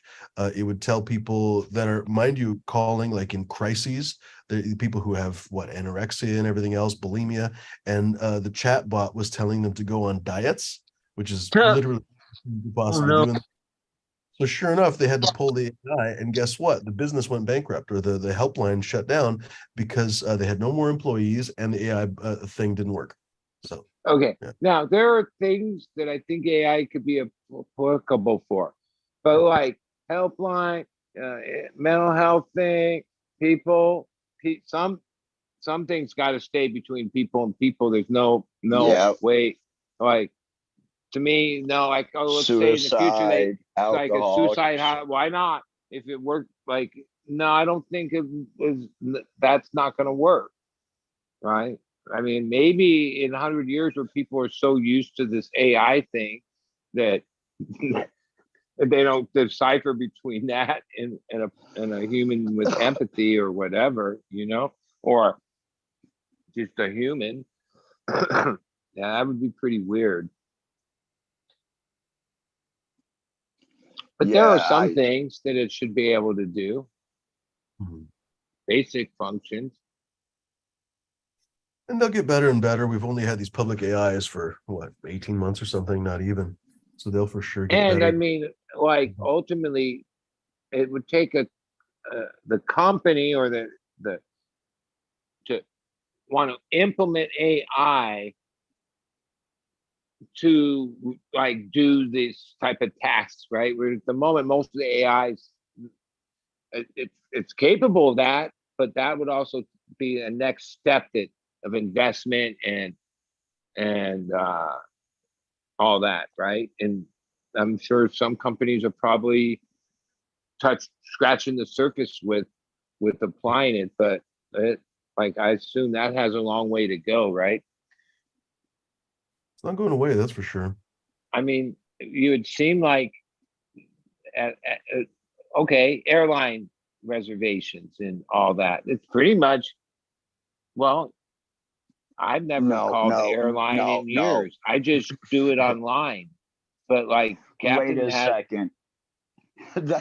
I just went through this. I could not add extra luggage to my round trip ticket. So I had to book my ticket. I had to book a plane ticket to Bangkok and from Bangkok back to Chiang Rai. And then I had to book a ticket from Bangkok to Phnom Penh and Phnom Penh back to the same airport on two different payments just so I could add luggage to my return trip. Because going there, I go with an empty suitcase. And coming back, I have it filled with clothes that I buy, a couple cartons of cigarettes, a bottle of whiskey. Well, that stuff adds up in weight when you really look at it. But, I couldn't buy a round trip ticket with a return trip with any luggage. It wouldn't allow me to add it. The only way I could do it was to go through and book my trip in two segments.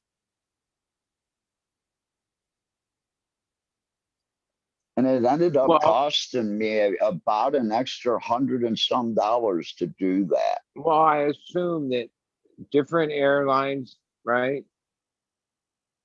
Or there's an No, it's the independent same charge. airline. Okay, It's the but then same they charge. airline. They had a charge on from the one leg, and then they have a charge on the other leg, and yeah, that like you say, it costs you more than if they Yeah, like calculated it and gave you a deal on it. yeah, it literally cost me almost 4,000 baht more for my tickets by not doing a round trip. By the way, D, that one might have worked. Check. It says pending. That's the first time it's allowed me. Okay. I know when I've never had the opportunity. Well, I've had opportunity, but I never did it. But friends of mine go and surf fucking safaris all over the fucking world and need to bring board bags and X amount of shit. And a lot of times the cost of their flight is like oh, you're Dwarfed getting by their board. yeah, board bags and all that shit can be like huge amount of money. Yeah, huge, because it's like an awkward Yeah. size. It's all this Your stuff. your plane ticket's $1,100, and then to get your board there is costing you 1,300. Yeah, It's shit like, that. can I just buy another seat? Okay, I have here in Thailand literally bought another seat for the bag of weed I had to bring back from Bangkok one time. And they said nothing about it That's pretty awesome. That's because awesome. I was under the 10 kilo limit. I guess it happened in late 22, right? Billy Strings, it's about a $10,000 guitar, but that's his guitar, right? And when he came back from the Europe tour and then started his tour here, there's this big gouge up above here and whatever. He did this whole story where he actually showed, and the guitar guy who made the guitar repaired it, but basically, and it was in a hard case and all this. It got damaged in the somewhere in Europe, right? It got crushed by the lift or some shit, right? But because this is his guitar, like, so even though it has this gouge in it, all the laminate has been fixed and it's back to normal. And he plays it every night, only guitar he plays. But then he made a story and after that now he flies first class. That's obvious. He's whatever. And so he has his guitar. Extra. they book and pay for an extra seat, right? And yeah, even shows all the time when he's flying. And yep, right in the seat next to him is his guitar. Okay, so to avoid having to check it in and risk it like that, whatever, they paid for a first class empty seat for the guitar. I couldn't believe it when my friends sent me down to Bangkok and they said, no, just buy a ticket for it and bring it back. Used to be easy, man. Planes are their planes, they're instruments on the plane. They're planes on the instruments. No, a lot of people, violinists and trombonists and guitarists, you used to see it all the time. But the airplanes have really cracked down on that stuff, which I'm sure is incredibly difficult for a lot of musicians because instruments, if you shake a violin or something, or honestly, there's a ton of if you a harp or something, you can get it all fucked up. Like, yeah, it's hard to ship instruments as fuck. Well, so. and so, a lot of musicians, especially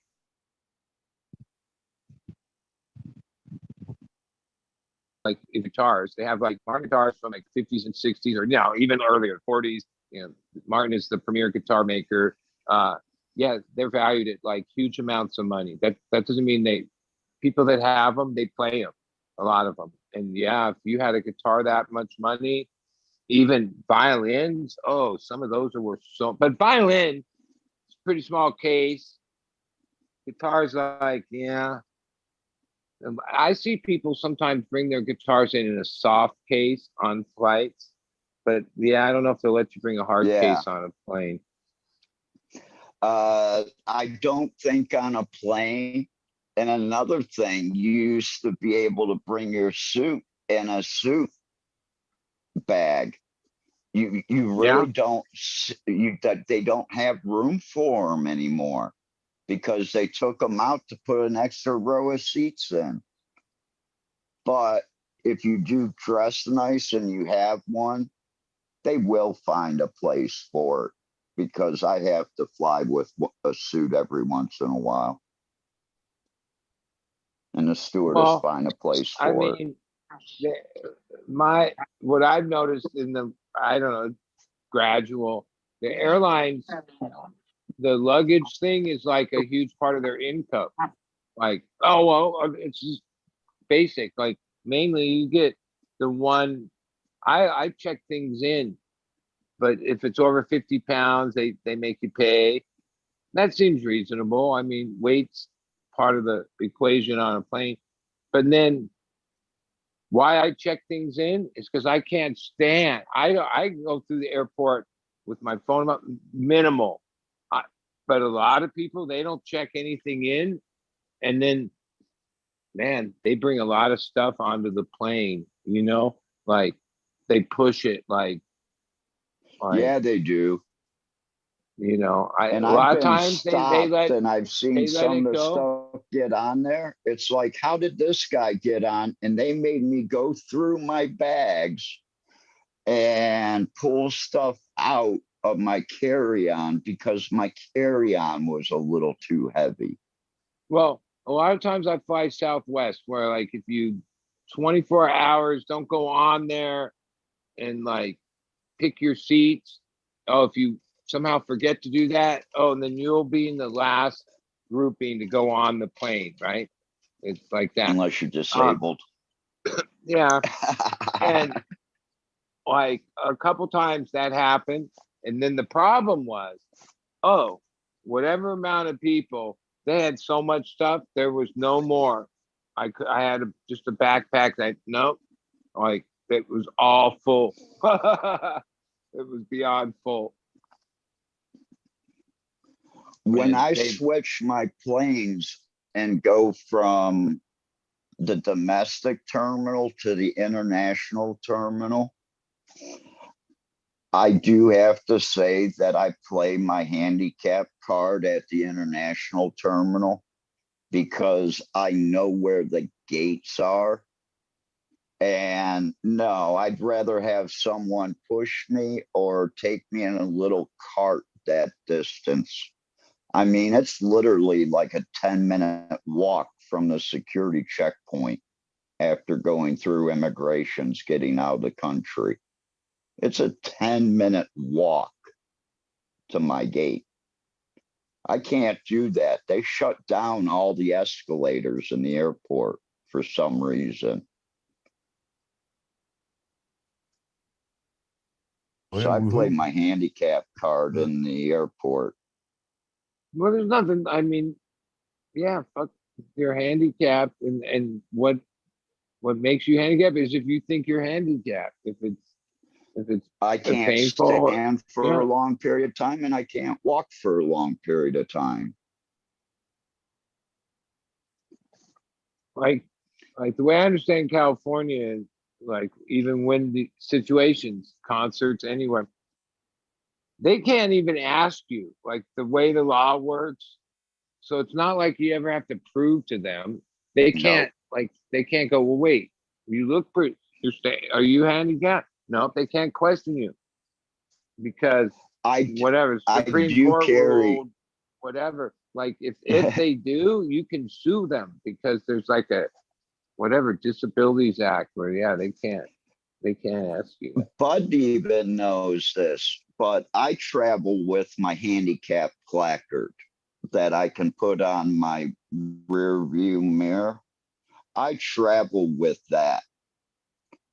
Well, wait, which one? The one from Ohio? The blue, no, the one from Michigan, where my driver's license is from. Now, wait a sec. The one that was in your car for the whole Okay. show. I got it. All right. So in Thailand, you have that in your vehicle? Like it might mean No, something there? no. No. I do not use it in my vehicle here in Thailand Now, because they have different laws. now, like here, we have like laws. If you build a building complex anywhere, parking, there X amount of handicap, they have to be, Yeah, right? They have that same program same in in Thailand? same in Thailand, except one thing. You have to be severely handicapped to get it, meaning you have to basically be in a wheelchair to get that handicap permit. If you're obese, you're not getting it. Yeah. You know, Well, you have to be No, Bud was severely handicapped. what Bud was alluding to the fact that they're not allowed to ask you, and one of the many reasons for that, it's a really good reason, honestly, is that there's a lot of quote unquote sort of hidden disabilities that people could have. You might have, for example, you have nerve pain and whatever else, but outwardly, if you're just standing there not moving, people would look at you and say, "Well, there's nothing wrong with Captain Fortuny. You're well, you seem well built." But how do I say, like, walk a half a mile and you'd be fucking limping. Walk across a Costco parking lot, you'd be in fucking trouble. I had that problem a number of years ago when I had my spine injury, and I foolishly did not get a handicap placard. And I remember sometimes having to park in the summer across the parking lot. It was so hard to walk across the parking lot. And I'd see some 19-year-old kid driving their parents' car and park in the handicap spot, and it fucking chapped my ass. You know what I mean? But how do I put it? I actually don't know. When I thought about it, I was like, I actually don't know. They might have a handicap. They might have some issue too. So it's like, who am I to judge? You know what I mean? And that's the thing. Like, you don't need to spend all your time explaining to people what's wrong with you. That's just an absurd notion. So basically, they've taken that power out of people's hands, out of shitheads' hands, really, because what do they care if you're handicapped? You've said it. That's enough. Who cares? There's no reason for them to stand there and question you. You don't look handicapped. So yeah, I think it's a pretty good policy. Come to Asia. Man, No, around the I've world. literally had to pull out my paperwork from the state of Ohio that says that I have been deemed permanently disabled, and it gives the 23 allowed conditions for me to be permanently disabled. Yeah, well, I mean, it's a lot different here in Asia, that's for sure. Wow. But I mean, I imagine if you made it your mission, there's like a office or procedures you're there or live there that you could get it there, right? Again, I'm not severely handicapped enough in their eyes Yeah. to give it to me, because I've asked about it, since I am living here, and I will be living here now for the next few years. And it's something that I did look into, and they were like, no, you need to be severely disabled before you get that. And usually those are the parking spots that are always open, because I very doubt that too many Thai people actually drive that use a wheelchair compared to in the United States. They usually have someone taking care of them. So here's a story. If I'm muted, every once in a while I'll see some stupid shit on Reddit. It'll be like handicap sign in Russia or something. It'll be right next to some stairs or some shit, right? But some countries do not. People don't realize how unique the Americans with Disabilities Act is. Fun fact: the Supreme Court is thinking about fucking revoking it. That's spectacular. Anyway, so this dude was invited to talk about accessibility, but he couldn't get on stage because there were fucking stairs. So they had to literally lift his ass.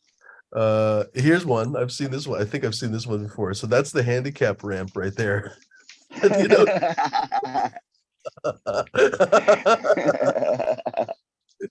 Or you're Yeah. That's cruel. or this crosswalk right here. I mean, it's got a handicap sign. It must be fine. What else here? Yeah, exactly. Strap in. Here we go. Oh my goodness. Here's, I guess, an elevator, but there's a stair in front of it. So that they spent a good amount of money for the wheelchair, but they forgot that there's one stair in front of it. That's the handicap stairs, by the way.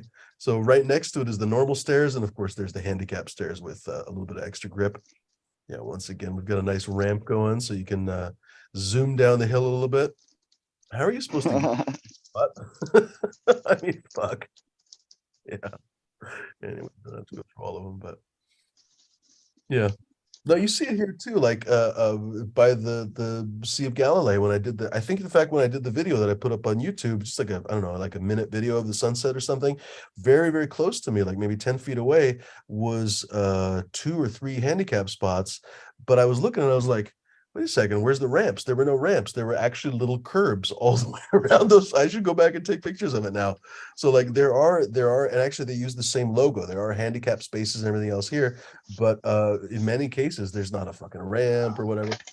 Yeah, and it's quite sad, honestly, because in America you see a lot of handicapped people getting around and having their life, whereas here I see a lot of people actually being led around because I think that's in many cases that's available to them. Really quite something. Well, I think it also has to do with culture too, because here in Asia, you know, the kids get to pretty much run free until they hit a certain age, and then they have to take care of the parents, or they just never leave the parents' house and always take care of them. Kind of what's expected of me when my parents get to that point where, you know, I'm going to have to drop everything and go and take care of them, you know, but I get to do that in my mid 50s. Some cultures take care of their elders from day one because they basically live in the same house. I shouldn't have stopped so early. These are fucking fantastic. So the Portuguese parliament had to become handicap accessible due to having one deputy on a wheelchair. This is the result. Has these wheelchairs for the patient. Fucking wood. Very good technology. Here's a good one right here. As long as you get clotheslined down the way, you'll be good. Oh my God. Yes. That's a nice one right there. You can get down, but how do you get up? Or that shit. Oh fuck.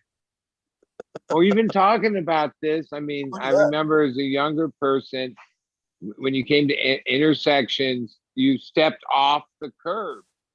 Like there's no more curbs in the 90-degree intersections of streets. They're all ramps, right? Like especially anything built new. Yeah, they don't put like the curb around the corner. When I grew up, yeah, that was when they started. At first, they used to like saw and grind them and make them at not at every intersection, but at major ones in like LA or the Valley. Probably in the early 80s when they started to make everything handicap. We weren't always that way. We built a lot of stuff without any of that in place. Now even old places have to retrofit to accommodate, right? Yeah, they should. But I do have to say, kind of like what Fumi was posting, I've seen some really asinine handicap ramps. And it's like where they put some of the handicap parking, it's like around the corner and everything. It's like, you gotta be kidding me. We have these weird handicapped on the walkway of the crosswalks now, and they're like bumps. They're like these huge bumps. I'm like, holy shit! Like, easy way to like tumble over or something if you're going fast enough. It's crazy. And how's a person supposed to in a wheelchair get over all these bumps that you're putting in there? That's just speed bumps. Yeah, it's crazy. When me and Bud went out to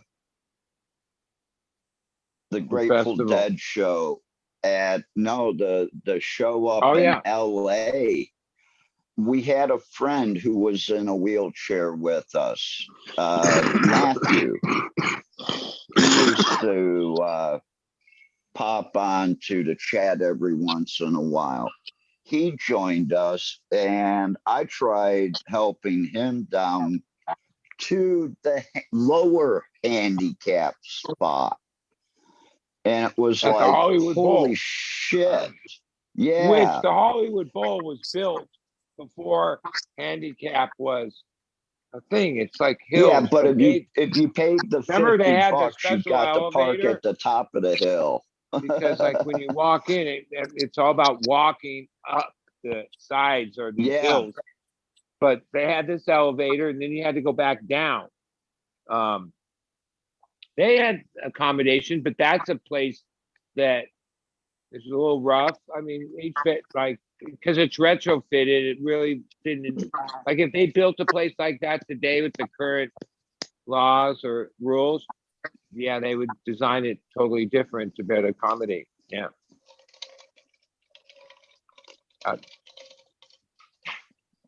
But if you paid $10 more for parking, you could have parked at the top of the hill where I parked.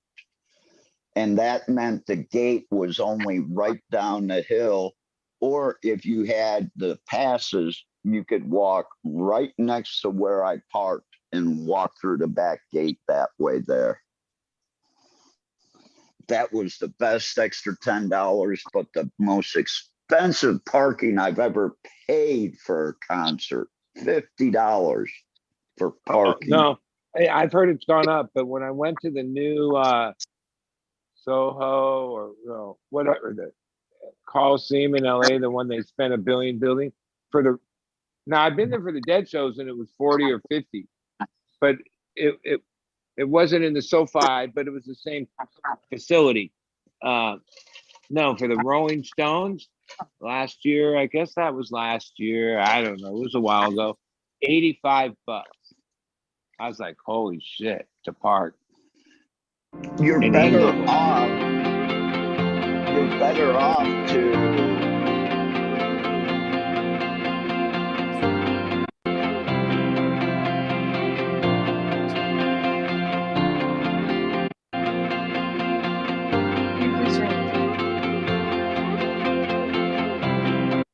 The music. There we That's go. cool. Well, that's But probably just- yeah, it's almost easier to literally park off site, grab a cab to the venue, and have the cab drop you off, and you're probably still gonna save $40, $50. I can't believe somebody in You their know, right 40, 50. $85 for parking. That just, I mean, that's just so wrong. What the fuck? Yeah. No, Yeah. just think of the amount of money that is. It's crazy. And I mean, that's the going thing Yeah. at these, like, whatever, Live Nation, event centers, whether it's sport, whatever it is. It's crazy. I remember, and I have ticket stubs from back in the day somewhere. Yeah, you used to buy a ticket to a concert for like 15 or 12.50, and right on the whole thing where they printed everything, it would like say that, oh, $2 parking included, right? Like, like, yeah, I don't know how they got it to that point, but they did. Just been this relentless money funnel from Ticketmaster and Reservation, like pretty much my entire adult life. They're just sucking money out of people's hands and making shows more and more unaffordable, you know, to the point that a lot of people just can't do shows anymore. Yeah, it's. I can't say anything about Ticketmaster. Okay. Well, I get my Ticketmaster, tickets through them for free. Oh, really? well, Oh, but I met all the vice presidents of Ticketmaster at the Crosby, Stills, Nash and Young show in Cleveland because my friend's father got us tickets for it. And he says, well, they're in a loge. And we're like, cool. And then we show up and it's all the vice presidents and their wife from Ticketmaster of that office. you get free tickets. That's fucking amazing. So now in Cleveland, when I want to go see a show in Cleveland, I get tickets through Ticketmaster. I thought you were going to well, say like country. I was like, holy shit, what a but life. Even- technically, Ticketmaster's owned by Live Nation. Like, it's not an Yeah. independent company anymore. It's Well, one of isn't that the, problem that they were already like a duopoly and now it's a fucking monopoly? I mean, like they brought him in front of Congress. That was like the biggest joke ever. Because first off, the congressman didn't even know the right questions to ask, and it's like this whole charade.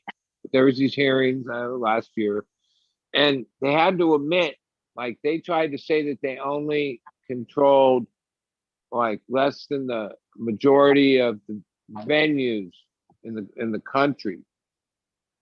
But then when the one congressman that did know his shit, like pointed out, there's Oh, you different own ways. House of Blues, you own this Wait, place. they have these different names of different kind of contractual things, right? So then the guy asked him, well, wait, did you include I forget the terminology, but that, this, the other, and then isn't it true that when you include all those, you control 87, that was it, 87% of all the venues from like size 500 and up, you know what I mean? Like, and that tells you if it's only 13%, the only ones they didn't buy are the ones that they, oh yeah, off the beaten path or some insignificant thing. Anything that mattered for them to have complete control of it as a monopoly, they bought and have control of 87% of all the venues in the country. So there's no, Cleveland, yeah, you Cleveland could say was fuck one of the them, like last if you're an ones. artist or if you're even a fan, a Then you're person not that gonna goes, play. and Pearl then Jam, yeah, that's they it. lost. Yeah. A few people have tried to fight him over the years. Grateful Dead had their own whole thing way at the beginning of this, before what turned into what it is now. Pearl Jam. Ticketmaster. There's a few people that have tried to. Ultimately, no, they got you, man. Yeah, if you want to play in one of their venues, which is a bigger Now, venue, Willie because the Nelson. guy that I worked for in Cleveland, he basically ran everything under the 35 to 4,000 seats. So Ticketmaster took everything above 4,000 seats. So he was allowed all the shows under 4,000, and Ticketmaster would take everything over 4,000. Mr. LeConte is also listed as one of the people and the main reason Cleveland got the Rock and Roll Hall of Fame too. But he brought Elvis to Cleveland in 1956. Wait, there's a whole story with the owner and founder of Rolling Stone and the oh, I'm forgetting all the whole stories. He's kind of in trouble right now because he's turned out to be a total shithead apparently. But didn't he have something to do with the Rock and Roll Hall of Fame getting to Cleveland? I'm forgetting the story. Might as well. Possibly. That story was But basically. when Hank died, he turned over all of the masters and everything like that to the Western Reserve Historical Society.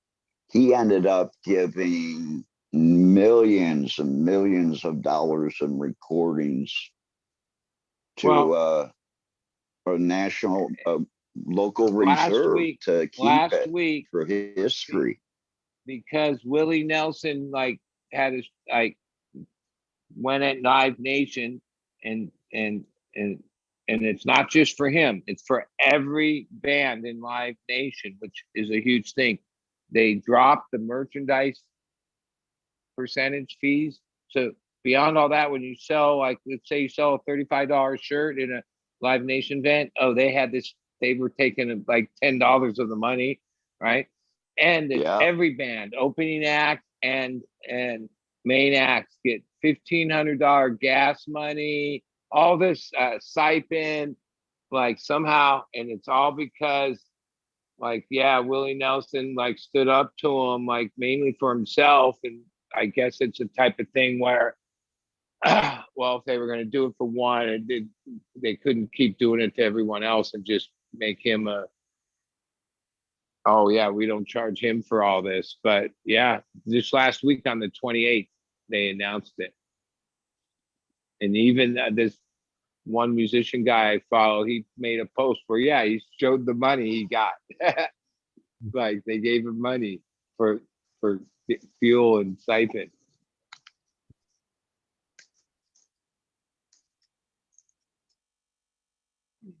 Well, boys and girls, But, I'm tired. I'm thinking maybe we should wrap it up soon. yeah, I'm down with that. Yeah, it's early there, isn't it? Like 2 in the morning. Yeah, I gotta wake up fairly early too, so might be Yeah. time. It's Well, it was only nice, 5:48 a.m. It was nice doing a show with you all the way across the world. Hope everything goes good with your situation, and we'll see you around next time around. Yeah, man. Cheers, man. Good to see you. All right, everyone. Have a good rest of your day. Yeah, man. Cheers. Bud. Which reminds me, my apologies, folks. Chill Fridays are off for the moment, unless D wants to do them. D now is an authorized user. I think on this account, maybe also on the Funeral and the Flavors account. I'll have to double check on that. Sure, you can go live on both channels. We'll have to talk about that. D, Sam. channel you go live on my brand account or whatever, because otherwise, first of all, I don't want people to know my real name, and then also what was the word I'm looking for? People won't know, like it won't actually show up because it somehow the subscribe amount is different anyway, so make sure it's always Fumidor Flavors. So Fumidor is Fumidor. Yeah, I'm not don't want to put your real name out there. What was I going to say? But yeah, that's really handy. So Dee's going to be able to do some shows, especially when I'm not able to. But like I said, I was really looking forward to doing more grill and kills. Hopefully we'll get to them when I come back. Hopefully it won't be too cold. You guys can join us. But we can always do an indoor grill and kill for all I care. Though, what's the story on the takeover this Saturday? What do you think? Yep, same old time. 11 o'clock Eastern, 8 o'clock Pacific. So hopefully the Fumidor and the Flavors channel, or Fumidoro. Subscribe to D's channel as well. It was D Zombie underscore. Hold on. D Zombie underscore 745. The one word D Zombie, and then you guys know the under, not the slash, but the under slash, and 745. So if you guys know what underscore is, it's the line that is lower, basically. Underscore. That's it. But we get international audience, we get people from all over the world. So good to see you, Captain. You're next. Well, thank you guys for having a show, and thanks for having me on and let me come hang out with you guys for a while. Here's my morning in Thailand as the sun rises. Sure, dude. Everybody out in chat, have a good one. Peace. There, Captain. Go for it. Thanks, Fumidor, like always, buddy. I hope everything goes good for you there where you are. Thinking about you, buddy. Thanks to everybody in chat for chatting. Thanks to everybody not chatting, maybe in chat at work, smoking a bowl in the background, doing some work, laundry, who knows. Catch me on Saturday, possibly on the Fumidoro channel or my channel. I'm gonna try doing a test here shortly. See if it goes. Anyways, thank you everybody, and don't forget to help control the pet population. Have your pet spayed or neutered. Peace. Good to see you, my friend. Ryan, are you still in the background there, or did you go to sleep? No, it's daytime. But I think he's gone. Alrighty, ladies and germs, I guess that'll be one of the longer high noon safety meetings that we've had for a while. Hopefully you guys are extra safe today as a result. Thanks very much for tuning in. Thanks, Brother Beams. Thanks, Dabby J. Dabby J's got a great freaking icon. What is that? A fish that's got a googly eye and angry teeth? That is an awesome icon. Jack Beanstalk, Jones. Cheers, Jones. Good to see you. Of course, Al, Southern VT. Good to see you, my friend. Hope your plants are doing well in the outdoors. Cake in a cup, and excuse me, did I already say Operation Annihilation? I don't think I did. Cheers, Operation. Who else here? Dr. Dank 420, Jason Online 512, Jay Freeman, good to see you as well. Who else in here? Ned Kelly, I didn't see you earlier. Cheers, Ned. Good to see you, mate. You can tell that Americans don't really say mate all the time that much. Sounds like a weird word for me. Mateo, good to see you, Mateo. Good to see you. Who else am I missing? J5. I'm always missing somebody when I scroll through here. J5. Got your brother Beams. I know I missed somebody. Well, ladies and germs, if I missed you, hopefully I won't miss you next time. Obviously, Robert Benjula. Good to see everybody. Good to see the lurkers and the non-lurkers. Obviously, we don't see the lurkers, but we assume that you're there. Anyway, thanks very much for hanging out, folks. Don't forget to buy some merch. Well, I guess not this merch, because this is, I mean, you can buy this shirt too. It's not for me though. But don't forget to buy some Fumidoro merch over at fumidoro.com. We've got Sour Morgana and all kinds of stuff. And even though I'm out of the country, that ships from other people. So you guys can get that any day you want. So get yourself a coffee mug or whatever. And you can tell your friends how cool you are or something. Well, they'll know, obviously, because you're wearing such swanky gear. So they'll be like, holy shit, where'd you get that awesome drip? Anyway, ladies and gentlemen, thanks very much for hanging. We'll try to do a few more of these shows before I leave here. Hopefully I'll be back before long, because fuck, I want to harvest and all that kind of stuff. So we'll see. I'm pretty nervous about all my plants on another continent right now, but it is what it is, ladies and germs. Anyway, boy, growers know how butt puckering that is, don't you? Can you imagine being away from your garden, not just like in the next town over or next state over, on another fucking continent? Yeah. So anyway, ladies and germs, thanks very much for hanging. I guess that's it. I guess I'll leave it at that. Be kind, be decent, be gentle, my friends. Don't be fucking pricks, dicks, or lunatics. And until we meet again, thanks, D, by the way, for waiting for the show starting early and everything else. Cheers, D. Much appreciated. And thank you, folks, for signing up, hopefully subscribing and enjoying this channel. If you have not subscribed, please do tell your friends. This is obviously the smaller channel, but we would obviously like it to be a little bit bigger as well. So, folks, don't forget to subscribe to this channel. Like the video if you can, if you obviously liked it, and don't forget, of course, to subscribe to the other channel. We're off the strike now, so we've actually unfortunately been off the strike the whole time I've been here, but didn't even have it's whatever. I didn't have a chance to come back from the strike because I had to leave. The big channel is back active until we get another strike, I guess, but in the meantime, go subscribe to that channel because it's active again. That's it. Later, Gators, and I don't even know, mashed potatoes. Have a good one. Put some gravy on it, and